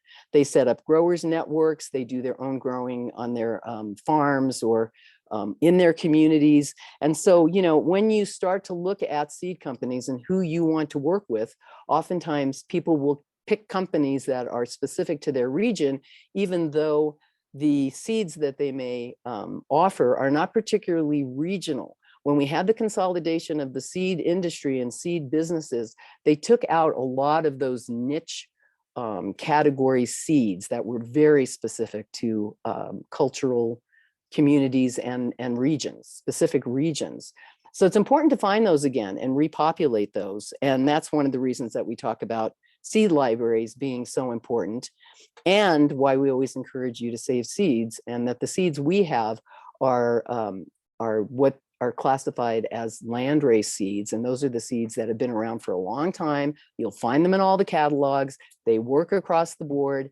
I hate to use this term, but it's one size fits all often. And that's great genetic stuff for you to start your seed saving adventure.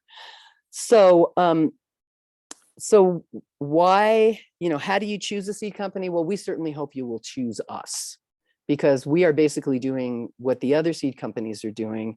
And we're providing you with a resource through education and supporting your seed saving journey, which is front and center in our mission and with what we do. If you have if there's a reason that you are looking at another kind of seed company, ask questions.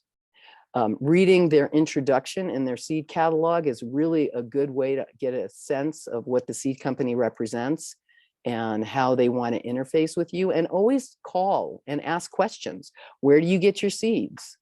Will I be able to find information about hybridization, or are they genetically modified? Although, I need to qualify that in that backyard garden seeds are not genetically modified.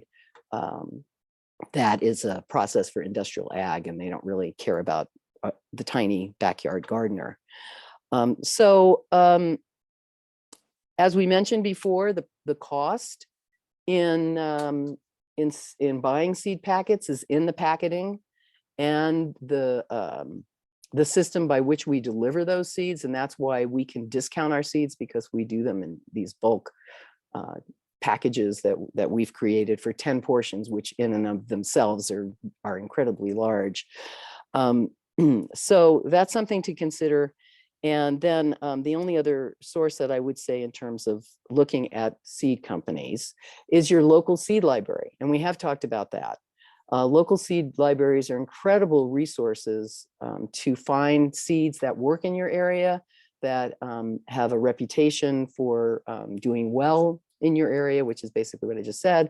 But also, more importantly, it connects you with the community of seed savers, and together you can start to share information and help the process move along by letting each other know what works for you, and the things that you want to continue to grow and populate within the community. So those networks are really invaluable. Let's see, have I covered how seed companies work in general? Not a mystery. There still are seed companies out there that are really ramping up their ability to grow their own seeds and create growing networks. And do we have a list of those, Bill, anymore? Working on a new one. It's constantly changing, and there are more and more people all the time getting involved. And so it's really an exciting time. Ask locally. That's the best thing. If you've got a seed library or a seed exchange, you can start there, and then those people will know who's local and starting to grow. And sometimes new local growers and seed companies come out of those seed exchanges and seed libraries because people see a need. So yeah, there's lots of ways you can plug in and help. Well, and the big thing is buy seeds, whatever seeds you want to grow them, save the seeds, then you have local seeds and you can share them with other people. There you go. I did see a question. Oh, yeah, we do have some questions. This is a really good one from Tom L. Why should I care about how seed companies work? Well, if you're not buying from them, I suppose there's no reason to care. But to understand, we always feel that if you understand the process of how these things work, the context of how we got to where we are today, that it'll fuel your passion, and you'll understand a little bit more deeply the importance of seed saving and being involved in the whole regional effort. So it's really about just information and getting grounded in how we got here, not demonizing, but just understanding. It's a big deal to understand this whole movement. And to grow some seeds. I mean, I guess you don't have to be passionate if you're passionate about growing and saving seeds, but we find that we can help people get really inspired if they understand the issues at hand. Yeah. Well, and I think what Belle's saying is that a lot of misunderstandings. The first thing that most gardeners think is that when they buy seeds from a seed company, they were grown there. Or those people have some sort of, and they're supporting their local thing or whatever. And, it's the opposite. That's the exception. So understanding how seed companies work can teach you about that network and where they actually come from. So in other words, you could go to probably 6 or 7 or 8, or I don't know how many different catalogs right now, open it up and see black seeded Simpson lettuce. You could see it from Pine Valley Seeds. You could see it from all these different companies from all over the United States. And those seeds were actually grown in the same field in California. That happens with a lot of different varieties and a lot of different seed catalogs. So that's why we're trying to get you to open up your mind to understand that a little bit, because it can help you. When I just was contacted by a local seed purveyor here in the Asheville area about growing out seeds for them. So there are, that's So True Seeds in Asheville, and they're actually contracting with local growers like myself to to grow local seeds. So a big piece of this for Tom, for Gretchen and her question about is there a list of criteria that she should look for when choosing a seed company? I think number one is a local. And number two, if it's not local, get the seeds, grow them out, then you have local seeds. Right. So- That's a great way to support your local seed company, keeping in mind that the seeds are basically sourced from the same place, unless they're being contracted by folks like you in local communities and cooperative settings. And there are quite a few companies that are doing that. Yeah, which is So that's really good. cool. And then you have the Great American Seed Up. Right? Belle mentioned the importance of bringing back seeds with cultural importance. How about crops with cultural importance to immigrated populations? How do we find the best seeds that will work in our area but come from elsewhere? Therein lies the great adventure. Yeah. Through that, you'll get to know your immigrant communities and the people and what's important to them. Sometimes all it takes, in my experience, is asking. I've had whole communities open up to me in a new and accepting way because I simply asked about their seeds. And they go, "Oh, you're interested in our seeds? You must be some kind of special person. You're not like regular people.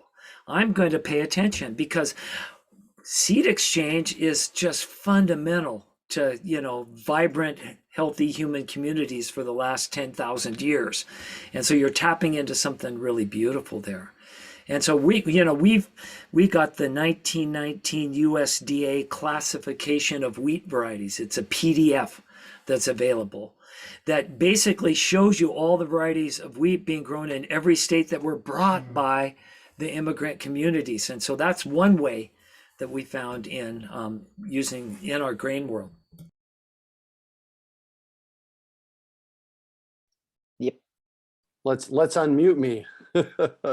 I said amen to that, Bill, and it's time to jump in. Thank you, Belle. You're It's time to welcome. jump in talking about organic seeds and like that. And we have, I think Janis has got a slide for us. There we go. Thank you, Miss Janis.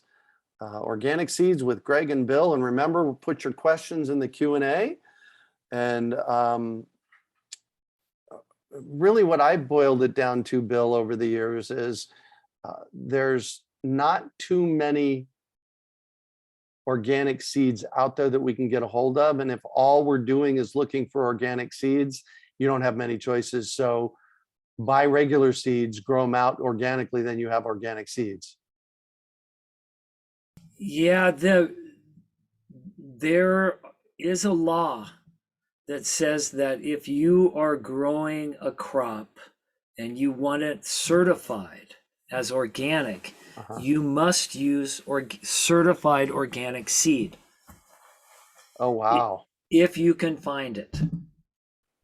Wow. And so that the if you can find it was put in there because you couldn't find it in the beginning. There just wasn't any.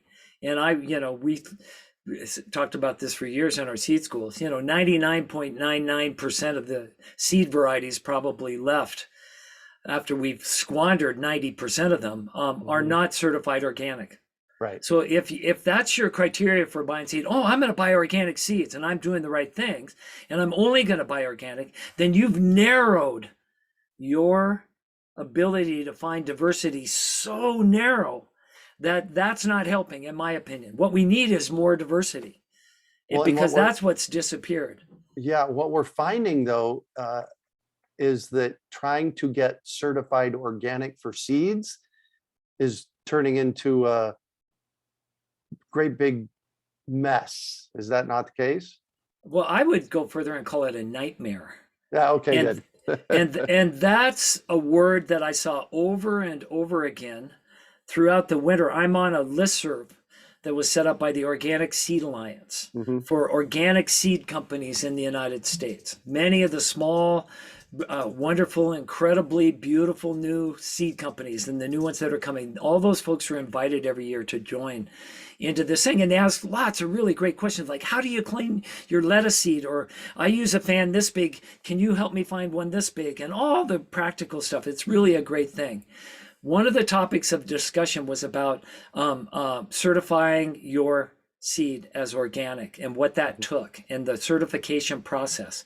And after reading post after post after post, the only conclusion that I drew was that it is a nightmare. It was never set up to be that way.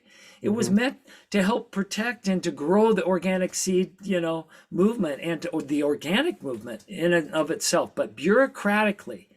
And I think the reason is the specific problem is that seed was never really talked about specifically as a separate thing in the organic certification legislation. And so seeds are being brought in under organic crop language. And so by the time you get a certifier to certify you, you've got to teach them all about your industry as well. And there's no specific language in the law to help you do that. And so it's just a mess. So I guess this is a long way of saying there are a lot of really great small growers out there these days that have abandoned the certification process. They're beyond organic certification. Their hearts, their minds, their growing practices, everything they're doing is in that spirit, but they're just not going to deal. They can't afford on a small scale, literally the time and energy and money to deal with certification. So just be aware of that at this point. I think that's probably the most important message today. Amen to that. Andrea wants to know, is buying organic seeds still our best hedge against the industrial age? No. What we want to do is get to the point someday where we have an agriculture that thrives. And in order to do that, we need diversity. The estimates are that 90% of the diversity, which means the kinds of varieties that are growing in each individual farm and garden worldwide, 90% of those are gone. And now we face climate change. And probably in that 90% gone are the most drought tolerant, the most heat tolerant, the most flood tolerant, the most fire tolerant varieties. So we're starting with this really small bunch. And so it's up to us to get as much diversity back as we can in our farms and gardens. And as I said, almost none of that is certified organic. So we need to get diversity first. Now, don't misunderstand me. I don't like chemicals in agriculture. I've been fighting my whole life against, chemical agriculture. And certified organic is a wonderful way to know that your food hasn't been sprayed with chemicals. But we don't want to limit our ability to get diversity into our farms and gardens right now. And that means not using organic seed as your weather vane as to where you want to go right now. What you want to do is get any and everything in that will grow well. You grow it organically, and then share it. And then we have organic seeds to share in our community. And that's what we all need to be doing. I mean, otherwise, if we went all organic now and say, oh, we're only going to grow organic seeds, we won't have enough diversity probably to have an agriculture someday that works really well for all of us. And that's what we really need. Then we can make it organic. We need to create a distinction here between GMO and non-GMO. And there are very few crops that are actually genetically modified.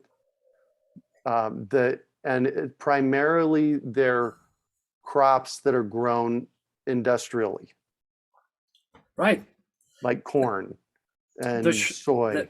the so-called shrink wrap warranty guarantee contractual agreement that you sign when you open up a packet or a bag or a box of GMO seeds is 50 pages long legally. Wow. For corn from Monsanto, when you opened a bag of GMO corn, it gave Monsanto the right for them to come on your property at any time for the rest of the life of that property and inspect your records, your computers, it's a really, and so they don't do this to little people. I mean, Right. they want to own it. It's patented. It's tied up legal stuff. And so if it has gotten out into the public, it's a total mistake. And that happens. Never say never. Yeah. Right. That primarily happens in corn. This question is from Dina. Right. She said, I found seeds at the local seed library. They are grown and shared by local gardeners. However, doesn't say organic, non-GMO. Would you still suggest using these seeds for those who can't afford seeds or? Right. Yes. Yeah. Usually seed libraries are the number one screeners of that stuff. The seed library was set up because people were afraid of GMOs. But you can demystify that. Ask, go in and find out who's in there. And if there's varieties that you really want, find out who grew them or who checked them into the library and go talk to them. And I think what you'll find, by and large, this movement is peopled by dedicated folks that are trying to build an alternative to the GMO industrial agricultural economy. And those things are not tolerated. Yeah. In fact, people get angry when you suggest that. Right. Let's see here. There's a couple questions. Here's another one on GMOs. Will planting a GMO plant next to an organic plant of the same type cross-pollinate? It depends on the plant.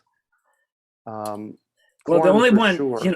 Realistically, the only one we need to talk about is corn. And yes, it could produce a new plant. Yeah. Most genetically modified corn, however, is a flower corn or a dent corn, which is done for silage. That's what the whole, we are the United States of corn. And so the seeds are big and fat. And if you're growing sweet corn in your garden, sweet corn seeds are really wrinkly and small because sugar takes up less space in a seed than starch does. And these have less starch. So if you got contaminated by GMO corn, say you're in Iowa and it blew in from the field, you could simply lay your corn seed out on a table and look at it. And if there's any big fat starchy kernels in there, throw them away. There you go. Let's see, both Deborah and Josie want to know about jars. Deborah says, follow up on storage questions from earlier. What kind of jars? I just use glass jars. Mason jars are great. And then Josie says, when you store in jars, can they run out of air eventually? Do you need to open the jars from time to time? Yeah, maybe 1,000 years. Yeah. I don't know for sure. I've had seeds in jars for more than 10 years that were fine. You don't want to vacuum pack them. You don't want to suck all that air out of the jar. Exactly. But the air in a jar seems to be enough.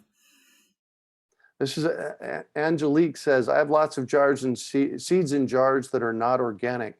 Can you still grow organic plants from non-organic seeds? Of course. Yeah. The rules don't allow you, that would say two things. One is that your certifier may require you to rebuy that seed if it's available certified organic.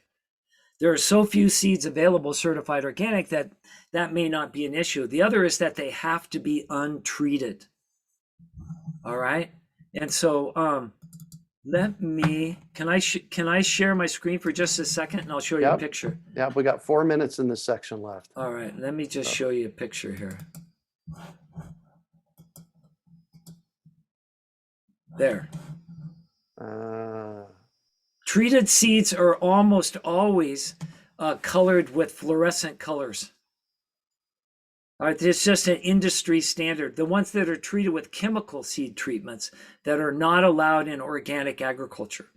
So that's what the number one thing you want to stay away from is seeds that look like that. All right. Mhm. Cool. Well, let's go ahead. Let's just jump in to our next topic, Bill, on dehybridization. Okay. And there's been a couple of questions from people. Hey, can I take the seeds from a from a bell pepper at the grocery store or a tomato at the grocery store, save them and plant them, even if they're hybrids? Right. I've got a couple of little pictures here that might help. Okay. If you don't mind. So I'm going to No, share it again, and we'll go right Yeah. into that. If that's okay. Yeah, just jump in. All right. All right. Does that look okay? That's awesome. That's teosinte. That's what corn was like in its wild crop form. Doesn't look anything like corn. Those are the seeds. Those are the tassels before they were differentiated. Okay, this is just a slide that I put together to help you understand about dehybridizing. So when we talk about hybrids, we're talking about a pretty specialized thing if you're an American gardener. And so what those are, what a breeder would call an inbred, it's a cross between inbred parents. In other words, they're parents that they've self-pollinated over a number of period of time, and they know what the dominant and recessive genes are in there.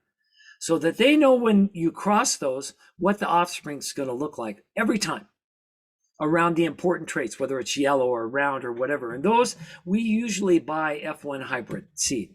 In fact, the majority of the vegetable seed in, say, your big box, if you walked in, unless they're heirloom or something, this has been the model up to this point. And that's what commercial growers grow for your grocery store. So this is where this is relevant. And why? Because they can predict what every single offspring is going to look like genetically. They've worked on it. They inbred the parents and they've made the specific cross. So we get these hybrids. So we're told that, oh no, you can't save seed from hybrids. Well, yes, you can. All flowering plants produce seeds. There are a few things in the cabbage family and a few places where there's recessives will join in that next generation that make it sterile. So some of them will make seed, but most of them are just weird. They've got weird expressions of recessive genes that come out.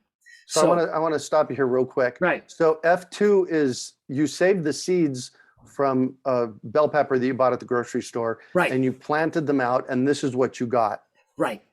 Right. And then so filial 2, F2, filial 2 Okay. are offspring, second generation. Yeah. So then where do the seeds from F3 come from? You save seeds from an F2. An F2 that you like, or all of them?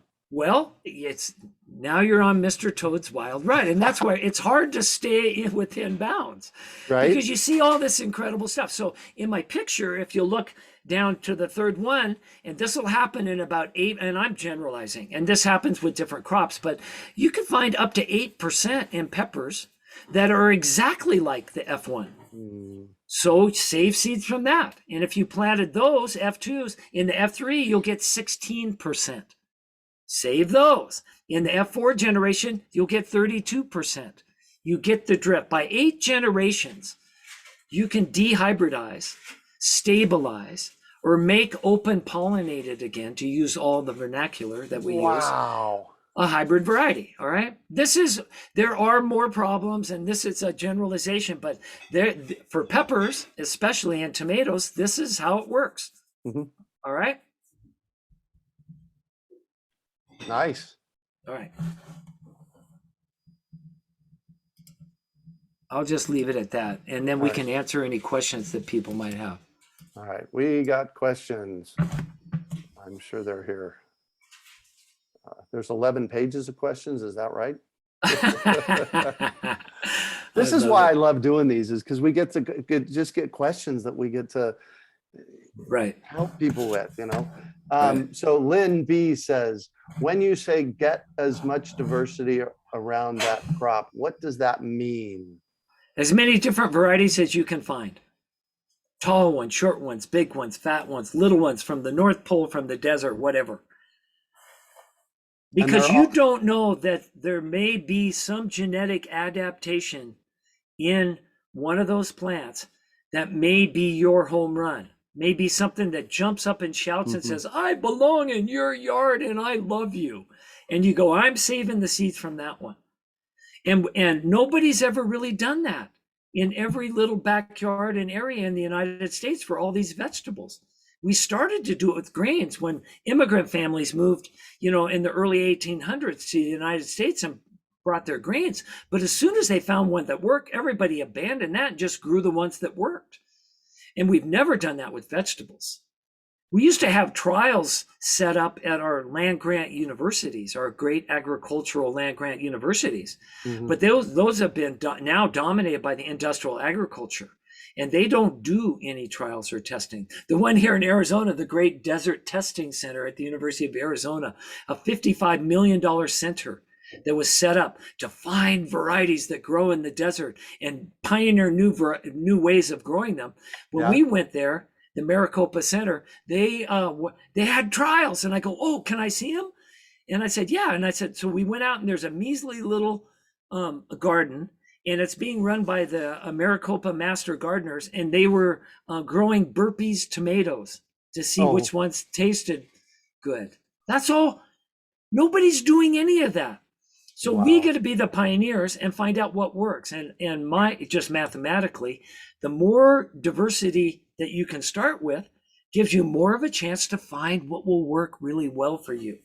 And I don't trust that we found any of those things. And so that's what I mean by diversity. So Mhm. an example, and I think I gave that in the answer, is that Occidental Arts and Ecology Center in California wanted to find out which wheat worked best for them. So they got the USDA to grab a handful of 1,000 different wheats and mix them all in a big bag and send it to them. So they're growing out 1,000 varieties of wheat in one field to see Wow. what works. And the ones that work, they'll save the seeds from those. And they've Yeah. saved years, if not decades, of testing and trials. And they're on down the road. And then if they see seeds at second generation and plant those, they may only get 3 or 4 varieties. What'll happen eventually is they'll get down to one variety out of the 1,000 that's best for what they are looking for. Bingo. And then they can take it to the University of California and have somebody identify it for them. No And big grow deal. out lots. Yeah, we don't have time to try to do systematic university Yeah. trials for everything. With our, so you said something really important. We don't have time. Yeah. This is the single most important thing we can be doing right now, is figuring out where our food comes from and growing our own. And we don't have time to be experimenting a lot. We have to get on top of this, especially in grains. Well, it's even in vegetables. I mean, during the pandemic, how many websites for your favorite seed companies had a little sign saying, sorry, but we can't supply the orders right now? Yeah. I mean, global, that, I mean, there are estimates that up to 60% of Johnny's selected seeds are contract grown in China now. Oh, Lord. Whoa, for So your don't own buy- resilient agriculture where you are, you don't know where they're being grown, Yeah. who they're being grown by, and on what container ship going through the Suez Canal they're coming on, right? Yeah. So somebody asked earlier, criteria. That would be a good criteria. Ask the seed companies where the seeds are being grown at. And that's really important because even 1 year of growing, we know now because of epigenetics, Mhm. the science, the 25-year Nobel laureate science of beyond genetics, is that adaptations, especially around stress, heat, disease, flooding, can actually be incorporated into the offspring of a plant in the same year. Mhm. So if you're growing in Phoenix where it's 120 and you're growing something that went through that 120-degree heat, you're a year up. And that would be important to know where those seeds were grown. Amen. So we've got 6 minutes. We got a bunch of questions. So Catherine says, I read an article stating crossbreeding of squashes can result in toxic, unhealthy squash blends. Is this true or something protecting profits? All the cucurbits, the whole family has originally as a wild plant, again, this came from the wild, Uh-huh. was too bitter to eat. And that bitter toxin was a pest resistant Ah, very good. strategy. That way nobody would eat it. No bugs would get on. Nobody. It was so bitter, nothing would touch it. So in order for humans to eat it, we saved seeds from one that wasn't bitter. Yeah. Good idea. It was a genetic selection. And we've been doing that for several thousand years. Started in the Middle East. But every once in a while, through some weird lineup of genetics, that gene expresses itself and we get a bitter. It happens as much or more in industrial varieties of squash as it does from homegrown ones. It just happens. It's like somebody who's albino that's human, right? And you go, they were born without pigment and they have pink eyes and they can't go out in the sun. Well, that's a genetic thing that is still in humans that just happens sometimes. Well, that's what happens with this bitter. And so fortunately, and this is my own experience, it's so bitter that you can't eat it. If you ever taste a squash or a melon that's so bitter you can't eat it, don't eat it. And then you won't get hurt because it is toxic. But I don't think you could ever eat enough of it to hurt yourself. Thank you for that. There's no name on this one, but somebody said, is there a grain that is gluten-free? I have celiac. If so, could I just order that grain? Oats. And there is a company, the problem with oats, buying oats from a regular company, is that they process wheat or gluten products in the same With them. machinery, harvested, whatever. There is a company in Montana, in Bozeman, Montana, called Gluten Free that does oats from the bottom up, make sure there's nothing else in their fields to contaminate any other kinds of grains. They're certified gluten-free oats. And so that would be one place that you could start. Let's see here.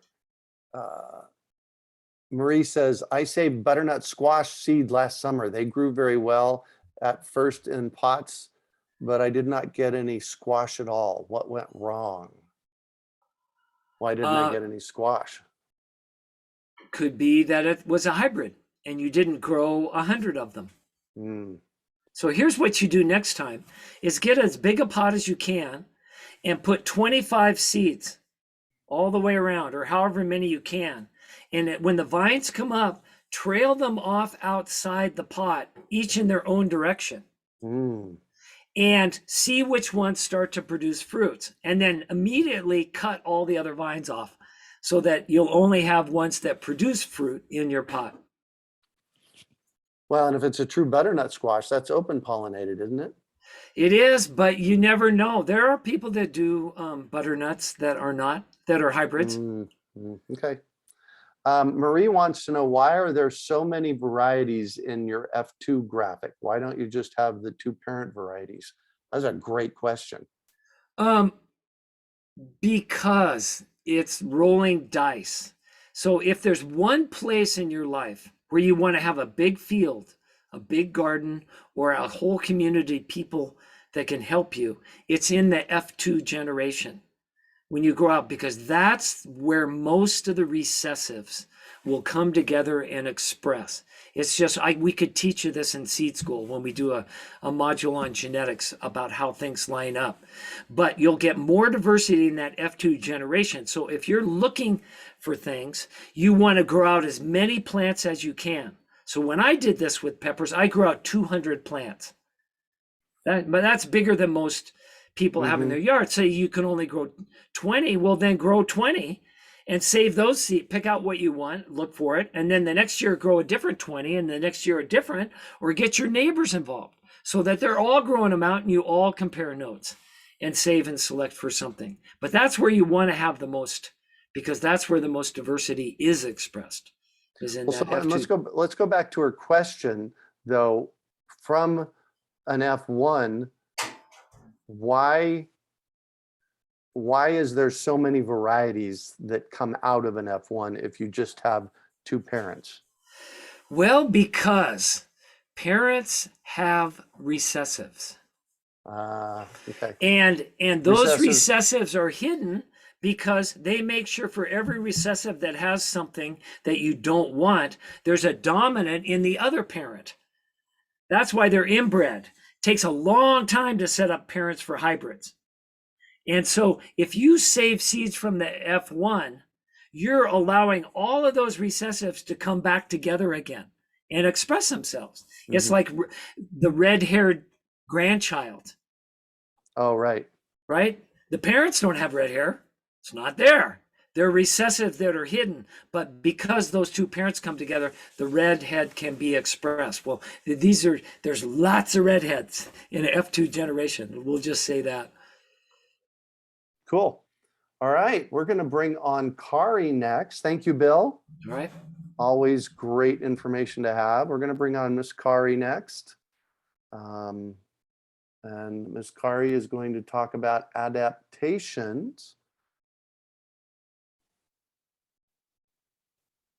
Can you hear me? We can. All right, I would like to share my screen. Okay, you can do that. I'm going to jump Potentially. off real quick too while you're presenting as well. Potentially I can share my screen. There we go. If I do this, how's that look? You're awesome.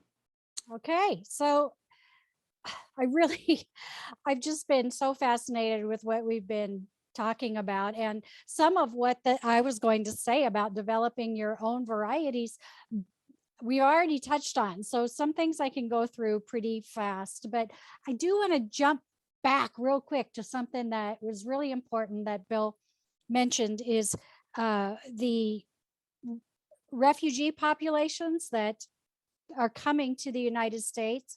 We have a refugee population in Arizona that they come from places that have similar climates to what we have. And Bill, we did have a Master Gardener test plot here in Phoenix, which was actually thriving. And it was right next door to a plot that the city had granted to the International Rescue Committee. And we got to know those people. And, you know, the program got shut down because for various reasons. And I was so sad because I really wanted to get to know the people that were doing that. But you know, there are ways to connect if you want to find out native seeds, or if you want to find out what people are growing who come here from other countries and they have something that actually works well where you live. So I encourage everybody to look into that, because we do need diversity, like we were talking about. And they may be growing something that you've never heard of. And if we can incorporate it into our own gardens, then that's fantastic. So, all right. So we're talking about adaptation. And I just put this screen in here just to show a little bit about plant breeding. And, you know, basically it's just promoting or minimizing specific traits that exist in a species. And it can get, can you guys hear that funny noise when I change the screen? I didn't No, hear you're anything. good. You Yeah. didn't hear it. Okay, so it's only me hearing it. Good. All right. So there are, yeah, this can get really, really complicated, or it doesn't, but it doesn't have to be, like Bill was talking about. And you know, one of the best things that we as home gardeners can do is to save our own seeds, because when we save them from our own gardens, plants really want to live, right? So they begin to adapt to the environment that you put them in. If you live in Phoenix, we have a really harsh climate, but the plants do want to adapt to live here. And my backyard, even in Phoenix, is not going to be the same as Janis's backyard. So the same seed growing in her yard and my yard will have different conditions that they need to adapt to. But over time, when we save our own seeds, then our plants tend to get better and better for where we're growing them. And we can also select for the things that we want. If you've grown a plant that is particularly delicious, you can save some seeds from that plant and grow them out. If you have a plant that got eaten by aphids really early in the season, or bolted, went to seed real fast and you didn't get anything out of it, maybe that plant is not the one that you want to save seeds from. So save them from the best plants. And when I say best, some of that is subjective. Okay, so we want things that grew well, but we also want to select for things like flavor, maybe disease resistance, or maybe a particular color. Any trait that you want, you can select for. All right, so there is no type of seed that's off limits, as Bill was talking about. So we can grow pretty much from any seed that we can get our hands on, even if it is a hybridized seed. We can take a chance on it and grow it and see what happens. Now, some plants in our gardens are self-pollinating and some plants cross-pollinate. Okay, so for example, tomatoes really primarily pollinate themselves. Okay, they have male and female parts, and they don't need a lot of other plants around. Other plants really cross easily, like squashes and melons. They readily cross, and just knowing which ones will cross easily and which ones won't is useful. So any plants that have the same Latin name will cross-pollinate. Okay, and you can find Latin names quite easily. Usually you can find them on the seed packet, but if they're not there, then you can look online and find out what the Latin names are. And as an example, Armenian cucumbers and cantaloupes, they have the same Latin name, cucumis. I'm not sure really how to pronounce that. Cucumis malo. They will cross, but Market More 76 cucumber has a different Latin name. Okay, and so it doesn't cross with the cantaloupes.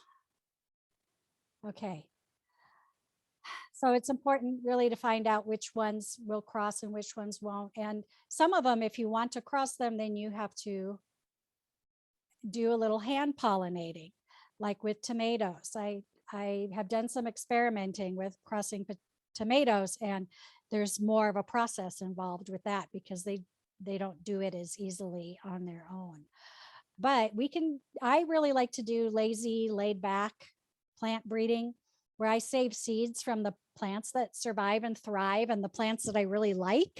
And then I plant those seeds the following season and keep repeating. Now, results are not immediate. So as an example, if I have 2 watermelons that are very different and they're next to each other and they cross, I'm not going to see the results in the fruit that year because the fruit is the mother. Okay, the seeds are the offspring. Okay, so the offspring is actually inside the fruit. But when we plant those seeds out the next year, that's when we start to see the changes happening. And sometimes you might get a cantacumbur or a cucamelon, and that's okay. It happens. I've had things that just grew out of my compost pile that that weren't delicious at all because they had crossed and it just wasn't a good fit. But I've also had some things that just grew in my compost pile that were really great, like tomatoes. Anecdotally, I've talked to a lot of other gardeners who say, yeah, I grew tomatoes and some seeds ended up in my compost pile and it grew the best tomatoes I ever had. And so sometimes the accidents are actually really happy. Now, Bill mentioned the recessive genes, like the redheaded child. This picture is actually my daughter and my grandchild. there's no red hair anywhere that I can find. And then we got this little redheaded grandbaby. Stuff like that happens. You're going to get some surprises. Okay, so genetic diversity is really good. We need it. Without it, there is no adaptation. But if we can promote diversity in our gardens, that's a good thing to strengthen the system overall, even if sometimes we might get a cucamelon that doesn't taste so good. So saving seeds from the plants that you love in your garden, that's just the easy way to help them adapt to your growing conditions, to your climate, and to your particular taste. And I encourage you to bring in seeds from outside your garden, seeds that other people grew, just to mix up the gene pool a little bit and bring some more diversity, because the bigger the gene pool, the faster your plants will adapt, and the more resources they will have to adapt. Okay, it's like a library. If you just have 10 books in the library, then you don't get much learning. But if you have an entire library at your fingertips, then you can learn a lot. With plants, genes are kind of similar to that, in that they've learned from all the generations behind them. And when you can introduce new information, then it just expands their library of genetics, so to speak. And you can come up with some really fantastic things in your garden. And don't fret if things don't go as planned. Okay, sometimes it doesn't. Like the person who asked the question about the squash, sometimes things just don't go the way we think they will. But like Bill says, it's all data to help us to get better and better at what we do as gardeners. So enjoy the adventure. Don't worry about accidental or mystery hybrids. And who knows? You might actually hit on the next powerhouse variety. All right, and this last picture here, this is not very pretty, but this is just one of the experiments that I ran, trying to grow Punta Bandit tomatoes in barrels. And I grew some in a bin that I didn't water very much, and I grew some that got watered a lot. And I also crossed some Punta Banda and San Marzano, which I have yet to plant out to see what the result was. But it's just a big experiment, and it's fun. All That right. looks like fun, Kari. It is. Tomatoes are the gateway vegetables. A lot of people want to grow tomatoes, myself included, and it's just fascinating to see what can happen in the yards and in reference to tomatoes. I'd call it the gateway drug of gardening. And I have to jump in here real quick. No, come back, Janis. I'm not gonna. You're doing the Q&A. I was blown away. At the seed at plant sales and stuff in Phoenix, you might have 4 or 5 different varieties of tomatoes to buy. I was at an event when I first arrived here a month ago in North Carolina, and there must have been 50 different varieties of tomatoes. It was just like, wow. So You need to grab some of those and send them over here so we can play with them in Phoenix and see what grow out here. I got some good ones growing in my Insta garden. Hey, look forward to my Insta garden video this week. All right. So now we're down to 1 minute, Greg. Thanks. Hey, I only took up Kari. 30 seconds. Kari, let's try to do as many of these questions as possible. Somebody asked, how do I keep track of seeds that I'm hybridizing?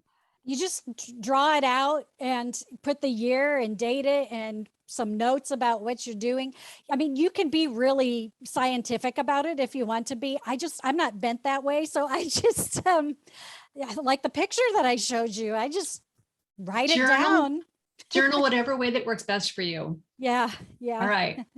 Joan says, I have several acres. If I just leave it alone, will it all be thistles and invasive honeysuckle and roses? poison ivy. What maintenance is required to reestablish these native areas? I think that was a little off topic, but it works. Well, that can happen. There are some things that are in our environment that will take over. In Phoenix, we have Bermuda grass that if you try to wild an area and you don't do any maintenance, pretty soon it's going to be Bermuda grass, so even wilding your yard is going to require a little bit of maintenance. And you as the gardener are part of that system, right? So Right. even though you want it to be natural, you're driving the decision. You're helping it to become what you envision, and really you're partnering with what nature does. But if you take yourself completely out of the system, it may just turn into what you described. So if that's what you want, great. If it's not, then yeah, you have to maybe do a little maintenance, maybe plant some natives that will compete with some of those plants that have just maybe planted themselves. Right. So there are things that you can do, but yeah, you got to stay in touch. I love the volunteers that are popping up in my yard. And I know that that's the natural adaptation that's working, because those are seeds that nature's like encouraging to grow. Yeah, I have a weed that's growing that is beautiful. It's beautiful. And there's no water anywhere in sight. So I'm not touching it because it's just gorgeous, so I don't know what it is, but it's living. So it's there. We're gonna have to try to identify that one of these days. Yeah. We had a question. I'm sorry, I didn't write down who it was. When a starter veggie from, say, Bonnie Plants or something like that says not GMO, can we trust those? Well, like Bill said, or Bill or Belle, I don't know who said it, but seed companies and people who do plant sales aren't that much interested in GMOs for backyard gardeners. So I would say that it's a pretty good bet. Yeah. That's good to know.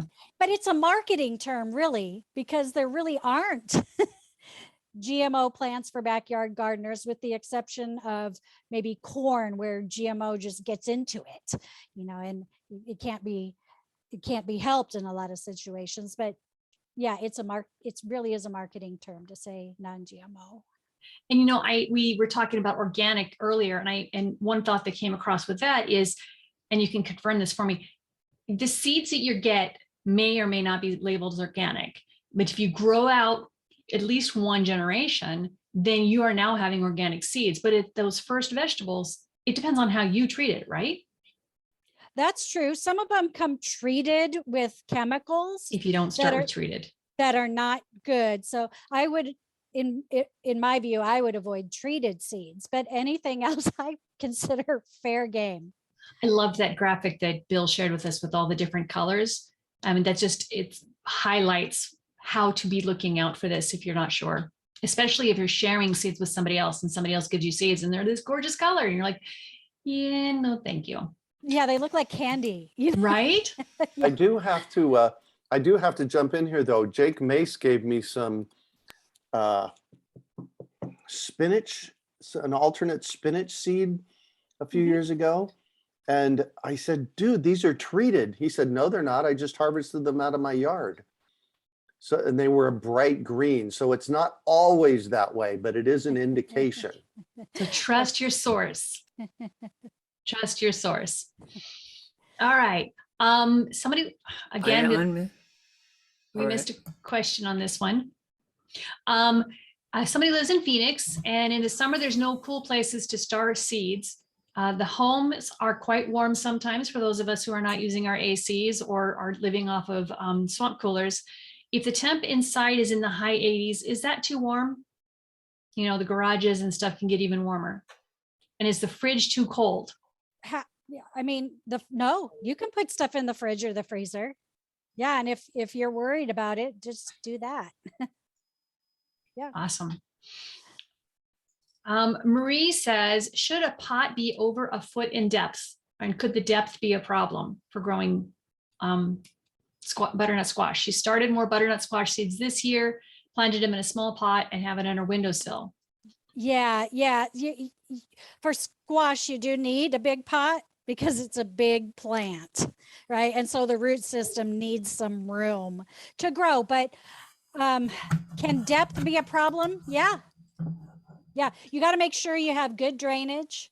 Otherwise, sometimes down in the bottom of a deep pot, it'll get mildewy and yucky, right? So make sure you have Right. drainage. Yeah. Right. Yeah. And the potting soil is important. She actually asks, should I plant them in Miracle Grow potting soil? I prefer to grow in natural soils or even organic. You know, there are soils that are labeled organic that you can get. Some are better than others. Do a little bit of research on that, but I honestly, I wouldn't put them in Miracle Grow. And it's not just because I don't want chemicals. For me, I've actually used it because somebody gave it to me and my plants didn't do that great in it. And it's nothing against the Miracle Grow company. It could have been something in my yard, but I have found other sources that seem to work better for me.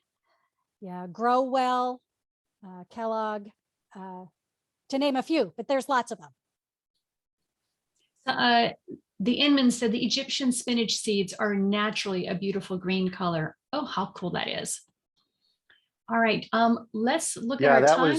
those were the seeds I was talking about, was the Egyptian spinach seeds.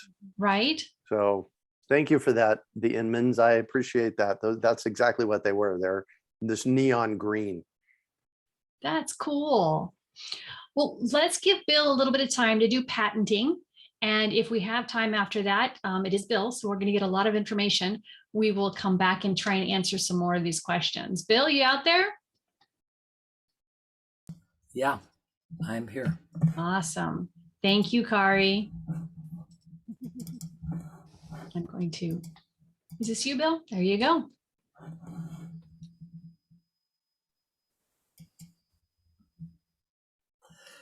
The reason I'm here talking about this is the problem on the screen. Certified organic patented seeds.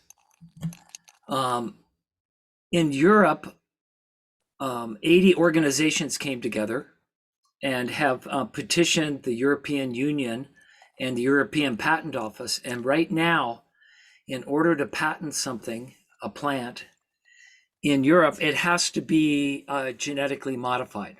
It has to be a new invention. You can't patent varieties that were created through normal biological processes, or what we would call saving seeds or breeding.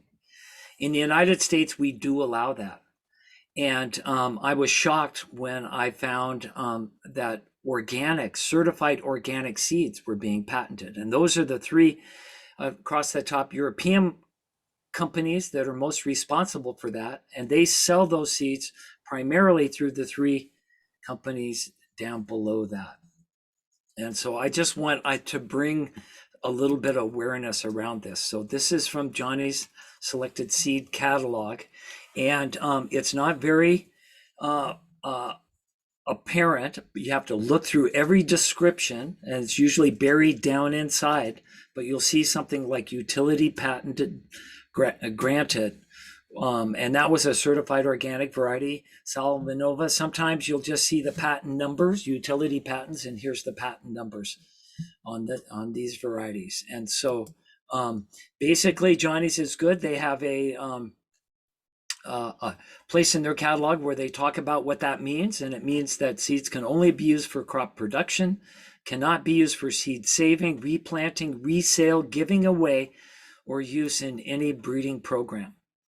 So that is the most strict, I would call it outrageously strict control ever placed on seeds in human history. This ends 10,000 years of us collectively saving seeds and sharing them and creating the world's crops. Now what they're saying is that after 4,000 years of breeding lettuce out of a wild, bitter leafy thing that grew in alleys even in ancient Egypt, and turning it into the romaine lettuce we know today, that you can make one minor genetic change in that using regular processes, and you can own it now.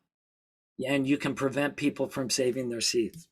And so when I wrote to Janis and asked him for a list then of all of the varieties that they were selling that were patented, this is what I get. And I've been writing this letter every year for 4 years now. No master list that contains all patented or protected varieties is available. So they just said, go look them up yourself. And I found several mistakes in their catalog. I started doing research. It took me about a month back crossing, looking at the companies that supply things and their registrations for patents. And this is what I came up with. I'll just summarize. 46 out of the 99 varieties in the 2021 Janis catalog carry utility patents. That's 46%. This was up from 32% the year before. The goal, as someone told me at an international conference, is for the European companies that are doing this to make this 100%. In other words, end seed saving in lettuce from varieties. And Janis is the largest purveyor of seeds to our market and our restaurant gardeners in the United States. And so this is of interest for me. In territorial, this lettuce is patented. I found this, it's registered at the patent office, and yet there's no mention of it at all in the territorial catalog. I'm not sure that people that sell it are even aware. This is being largely done under the radar, and I believe that it's being done that way so that no boats are rocked until it's so much a part of American gardening that we won't be able to say anything about it. If you look around at the Bejo and Enzazaden, the companies that do this certified organic seed patenting, you find that they're members of AIB, the Anti-Enforcement Bureau. And if you go to their website and look around, you find language like this. Practice shows that the production, use, and trading of illegal products is an important source for financing organized crime. They're talking about seed saving as organized crime. And think that's just international? There's a new United States Bureau with a 800 hotline, seed tip, where they give cash rewards to people that turn you in for saving your seeds from patented varieties. All right. So here, if you want to read more about it, No Patents on Seeds is the organization in Europe that have the line that they've drawn around GMOs and allowing only GMOs to be patented. And this organization doesn't care because nobody's going to deal with GMOs anyway. In fact, in much of Europe, they're illegal.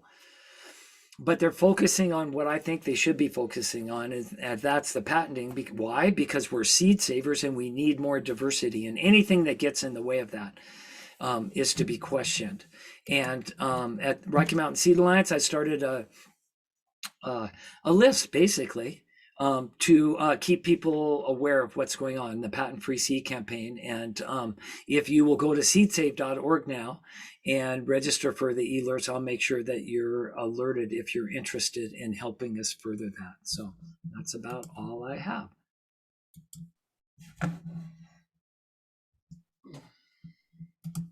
Excellent, excellent. All right, can you hear me, Mr. Bill? I can, Oh, and there we I'm go. here. All right, cool, fantastic.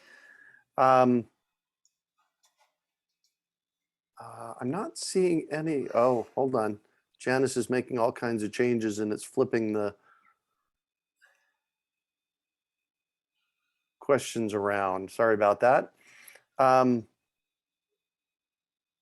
inoculated seeds bad? Like some of the legumes might have been inoculated for getting the symbiotic relationships started. Oh, inoculated with bacteria. Is that different? So we know that all plants have an intense and largely undiscovered yet, that's my reading of it, relationship with microbiota in the soil. Mm-hmm. And so using later research or whatever, we're finding out that all sorts of things can help. Increase germination, decrease disease, especially seed-borne diseases and other things with seed treatments and coats. There's a whole new industry of certified organic seed treatments that is coming about. And it's kind of like the probiotic world that's starting to happen in our health food stores, right? Mm-hmm. There's probiotic treatments, and so yeah, to say all seed treatments bad is not correct. What I was primarily talking about are industrial chemical seed treatments Mm-hmm. that are largely fungicides, mainly thuricide and captan, which are both known to cause birth defects as well as other cancer-causing things Mm-hmm. that are on seeds that are usually represented with those fluorescent colors and are not allowed in organic agriculture. Got it. Thank you. Let's see here. So this person lives in San Diego currently, and I'm also planning to relocate. So she's curious about what regions are emerging as community heritage grain hubs. Well, I answered one of the questions and put links to 4 or 5 organizations. The Bread Lab is up in the northwest, Skagit Valley. The Heritage Grain Conservancy is in California. There are actually Arizona, where I live, is way ahead in private enterprises taking the lead now, and we can buy hundreds of pounds of spelt and emmer and einkorn and those grains and white sonora that are locally grown, and that's what you really want. Yeah. There's a New York City Grow Grains organization that has created a whole network of people in and around the New York City region to grow grains for bakeries, especially if not breweries in the New York City region, as part of as their evolution of their cuisine culture there. And then there's Ella Ragosa up in Maine, who has been a pioneer. And I'll mention one other name, Monica Spiller in California. They were 2 of our great helpers and teachers as we got started. And the Heritage Grain Alliance will focus again on the whole Rocky Mountain region. Great. And you can find that at seedsave.org. seedsave.org. Perfect. Let's see here. We've got a person wanting to start a seed company. She said, are there resources that we can share about starting your own seed company? Seed School was originally started with that idea that we would help other people start seed companies. It's evolved, and because there's lots of other needs, but that's its original intent. Yeah. So I would say Seed School Online, that you could get immediately through the Great American Seed Up or through the Urban Farm and the Great American Seed Up, is the best place to start. And all I can say is that the information that's in that Seed School Online was used by 13 of our graduates. Some of them went to live school, some did the online, but 13 of them either run or own their own seed companies. So there's enough information in there to get started. And then feel free, again, go to seedsave.org and sign up for alerts and other things. And if you have questions, you can get to me through that. I'd be happy to help you. Got it. Perfect. Sharon lives in Rexburg, Idaho. Is there a grain heritage area close by for her? Oh my God, one of the Earth's true treasures is in Teton, Idaho. Yeah. And Jade Coyle runs an outfit called einkorn.com. Oh, and nice. He was one of the largest einkorn growers, which is like the most healthy, highest protein ancient grain grower. And he's pretty well tied in and stimulating. He's got contract growers around him or whatever. So go to einkorn.com, drop Jade a note. Great guy. Say hi for me. Marie says, this is a question more for me, I think. Marie says, I had red raspberries in my garden for years. I'm assuming it's a plant that produced berries. The last few years, I don't get any raspberries. They had spread in a big area, but none now. What can I get to get them to produce again? I would check out our YouTube channel, and maybe Janis can put the link for our foliar feeding class that we just did this last week in the link in the chat box, Marie. And I would be foliar feeding. Well, aren't there, especially some hybrid varieties of raspberries that it's not only, but they produce the most fruit on second year canes, right? So you have to cut them all down and let them come up for a year and just do what she said. And then the next year you get berries. I know that happens with my blackberries. And so it may be you just have to wait one more year and you're going to hit the golden banana. Right.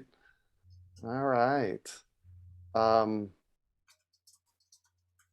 running low on questions about adaptation and patenting. So, I've there's been no- grabbing all the questions that we have not had time to add, and they're in that section right there. So maybe we can just tackle some of those. why don't we do this? Why don't we go ahead and wrap? And then once we're done with that, we'll touch on those. How's that sound? Sounds good. Talk death by tomatoes. Bill, don't go away. Yeah, we need, actually, I want everybody here.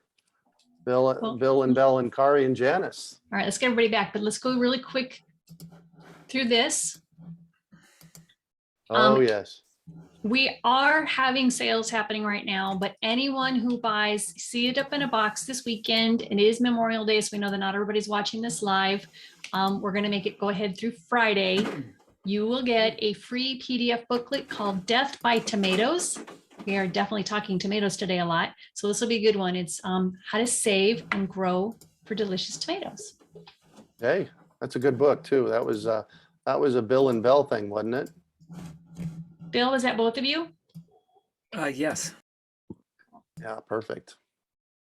And then then again, this go is ahead. what I'm so incredibly excited about is our grains bundle. After we, by the way, I just checked a little while ago, we've had over 700 people watch our grains class from Wednesday night.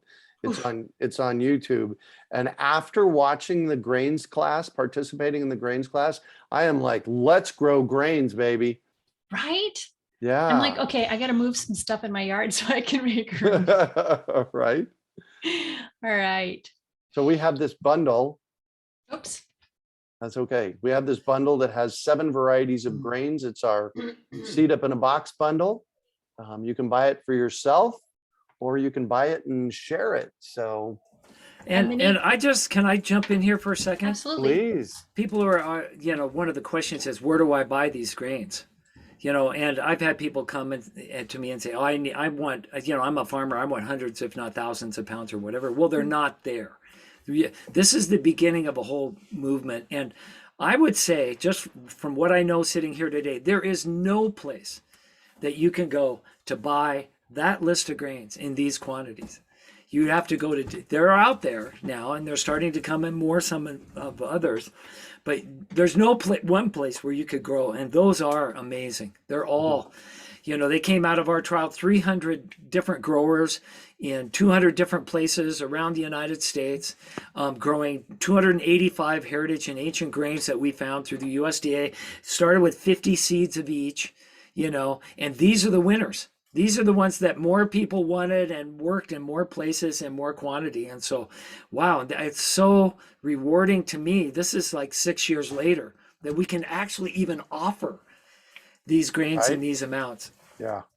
Well, we're using our purchasing power to get good deals, and we're passing it on because that's what we do. We have the purchasing power to buy large quantities of seed.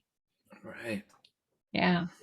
Well, and interestingly, though, going back to what Bill said, the large quantities of seeds for this stuff is like 5 pounds. We can get 5 or 10 pounds at a time.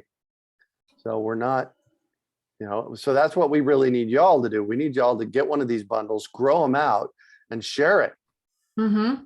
Yeah. Pass it on. All right. And when we talk, there are 70 portions. So there's 7 different seeds. Inside that is each seed has 10 quarter cups. So that's a lot of seed.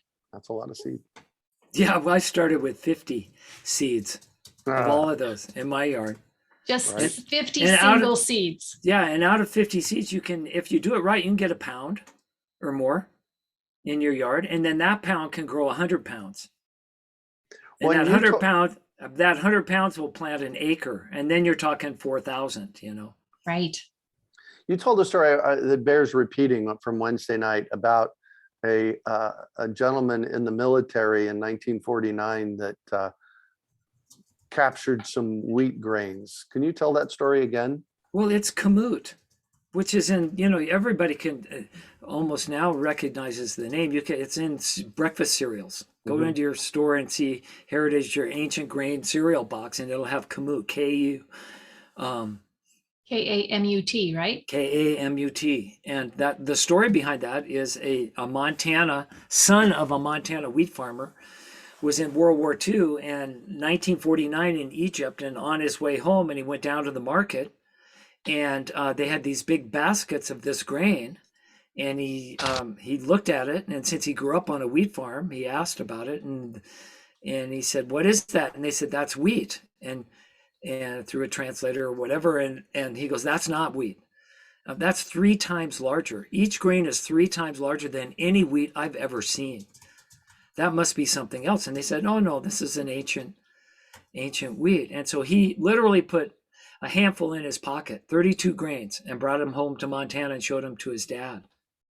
And it took a number of years in the family through uncles, and I won't get into the whole story, but today there's about 190,000 acres being grown in Montana, and it's being shipped all over the world. It's in cereal boxes and whatever. And so literally out of those 32 grains, a whole new health food industry. It's higher in protein. It's got less gluten sensitivity. It's got, obviously, we need our we need genetically modified corporations and universities these days to breed superior varieties. And this guy's walking in a market, and there's a wheat kernel that's 3 times as large as anything anybody Nice. in the modern world's ever seen before. And so that gives you a view into what we have yet to discover as we get back into this stuff. There's treasures out there. Let's trust in that. So anyway, that's the story. Did you have something, Janis? No. Share your screen again, because we have one more slide that I want to touch on before so back in 2012, Bill and Belle and Toby Hemingway and a couple other people got together in Prescott, Arizona, and we started to imagine what it would take to get content online. And we created back then that we ultimately put in like 2013. Can you realize, Bill, it's been 9 years since we put Seed School online. Wow. And so we have our Seed School content online. It's available. And through June 1st, it's 50% off. It's I think it's $99 or something like that, Janis, is the discounted price. So if you go to neverbuyseeds.com and use the discount code SEED, you can jump into Seed School, and it will change your life. There is a 30-day money back guarantee. If you're not happy with it, we'll give you your money back. But I don't know that that's ever happened. Your life will be changed by taking Seed School. And can you give us like 2 minutes, Bill, on what's in Seed School?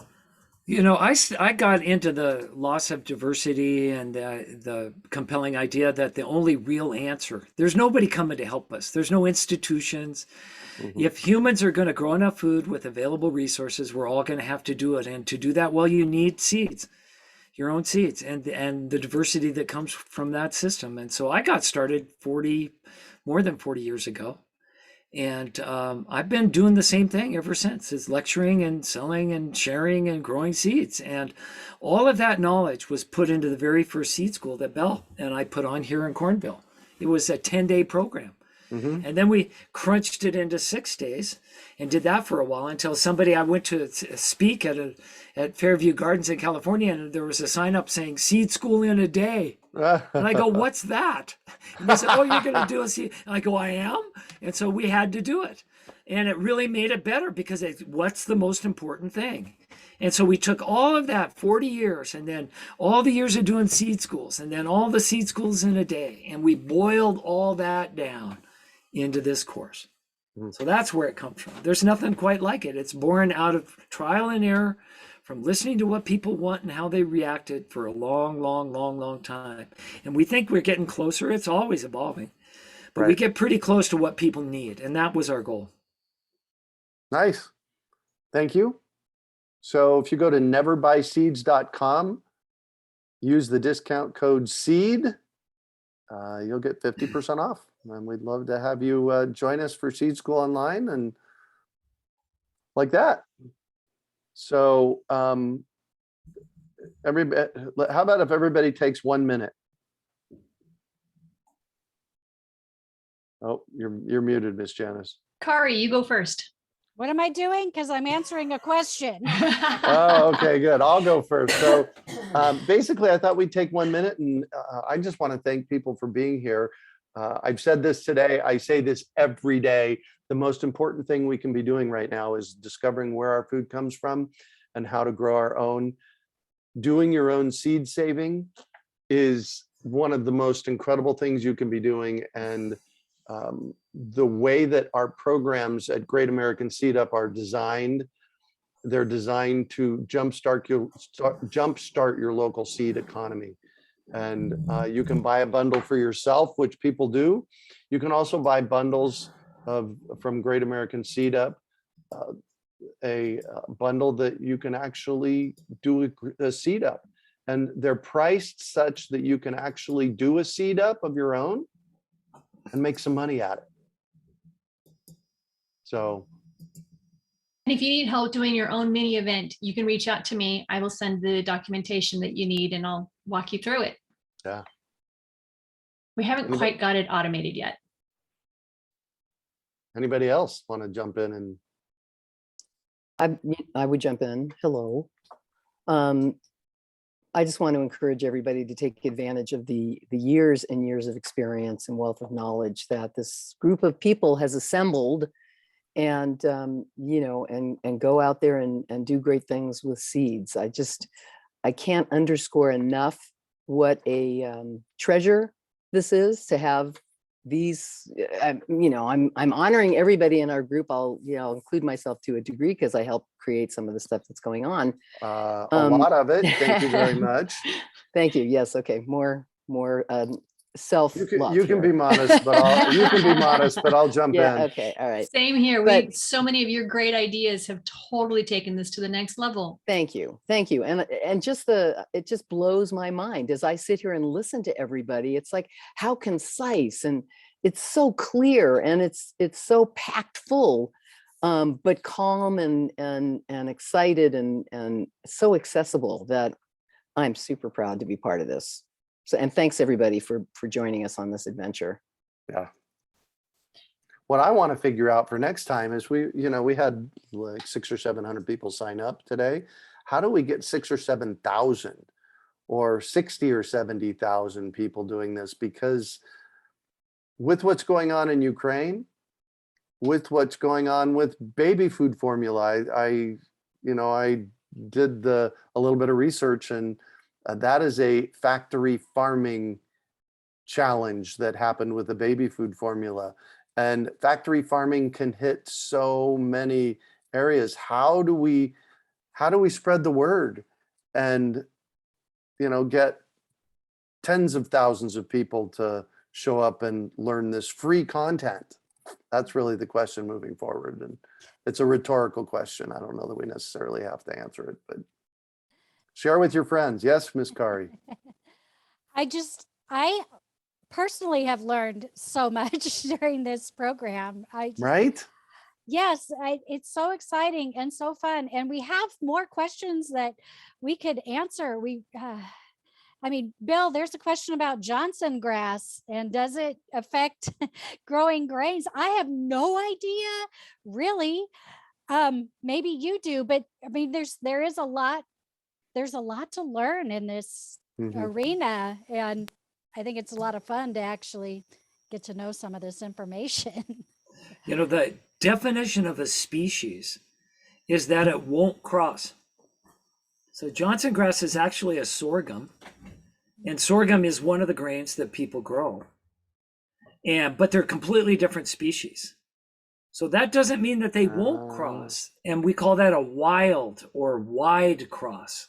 And those do happen in agriculture. There's lots of incidences. So never say never.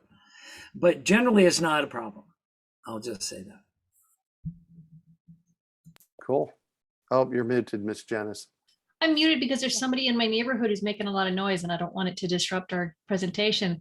But it has been so fun to do this and to see all of the participants that are sending in questions and learning with us.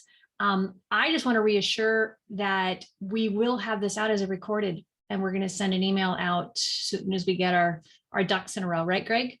Oh yeah. I'll be downloading it. I'll be downloading it from Zoom here in the next 30 minutes and uploading it as soon as I can get it to upload. And then Janis, we have an email ready to go out, right? Yeah. Yeah. So I'll get that to you as soon as I can. So, And also just remind people to download Grains for Guts and Gardening. I'm super excited about that from Wednesday night. We should include that in the email today, Janis. Agreed. Yeah. So Cool. I see a question about somebody, and this is how I sort of like to end my part of it, is that they said, I had a blight last year in my raised bed. I had trouble with my tomatoes, cucumbers, and squash. I put more soil in the garden this year. I planted cucumbers. Do you think they should be planted there? And so I just want to say that if I had a blight in my garden, I would do as much research as I could to figure out what it is. I mean, the more information, the better. But I would count that as the greatest thing that happened to me. I would plant everything in there. And I would keep planting as many different kinds of varieties of everything I could find in there until I found varieties that were resistant to it. And then you're okay. Then you don't ever have to fight that blight again. You just have something naturally resistant. And as seed savers, this is how we can move. And then when your neighbors have the problem, and they will, you can hand them the solution, literally. I love how you reframe that. Here we are, this problem that's starting, and most people will be pulling out their hair. How am I going to deal with this? Oh no, woe is my garden. And you just totally framed it into something that we can be, okay, this is an opportunity to overcome it. Thank you. As they say in permaculture, The problem is the solution. Woohoo. Awesome. We have Audrey that says, you're an amazing group of selfless givers and providers. We are blessed to be part of all that you share. Thank you with great appreciation. And Dina says, in all caps, truly all this information has come at a critical moment in our lives because of the current situation. So grateful for all of us wonderful panelists. Thank you. Well, I just tell people, I just tell people I can't help myself. This is what I have to be doing. Janis? Bonnie says, thank you all so much. Your passion is wonderful. I learned so much, and thank you for answering questions. I've participated in past year's webinars, but learned different info every time. Yeah, that's the thing. Every time we bring it, it's new and great and more information. Right? And if I had lots of sand with clay underneath and so many ants and grass, can I grow anything in this soil? Veggies, that is? Wow, what an opportunity. Right. I would go to the seed exchange or your seed library. I would get some of everything there. All the vegetables, all the different kinds, everything you can do. Mix it all together and plant it out there and see if anything works. And then you'll be able to answer the questions and save the seeds from whatever worked best. It's really simple, these sorts of things. And this is more the kind of activity that I think we should all be engaged in. And it's fun. You don't have to keep records. You don't have to be overwhelmed. Just let nature answer the question for you. I love how you make that so simple. I would have said, and this is a different answer, I would have said, sure, add organic material, maybe add some humic acid to benefit the soil, but you're doing it even easier. I love that. You can do whatever you want, That's not what I'm saying, but I think that's one of the things I learned from Joseph Lofthouse, the author of Landscape Gardening, is that so much of the time we don't do it. We get stressed out as gardeners. We're overwhelmed. We think it's complicated. we're trying to figure out how, all this science around what we're doing. And that keeps us from doing stuff where the joy needs to come back. And to do that, it needs to be simple. You need to have enough time. I don't have time to fix my soil and bring in trucks of stuff and to work on all this stuff. I just want veggies. So he would say, just plant veggies, plant enough diversity that you'll find something that both works where you are and that you like. Bingo. There you go. Simple. Kuati, how'd I do? Says, this is my first seed up. It's great. Looking forward to July's summit. He says, you folks are terrific. Thank you for that. We do have a water harvesting summit coming up in July. We'll have information on that out here in the next couple of weeks.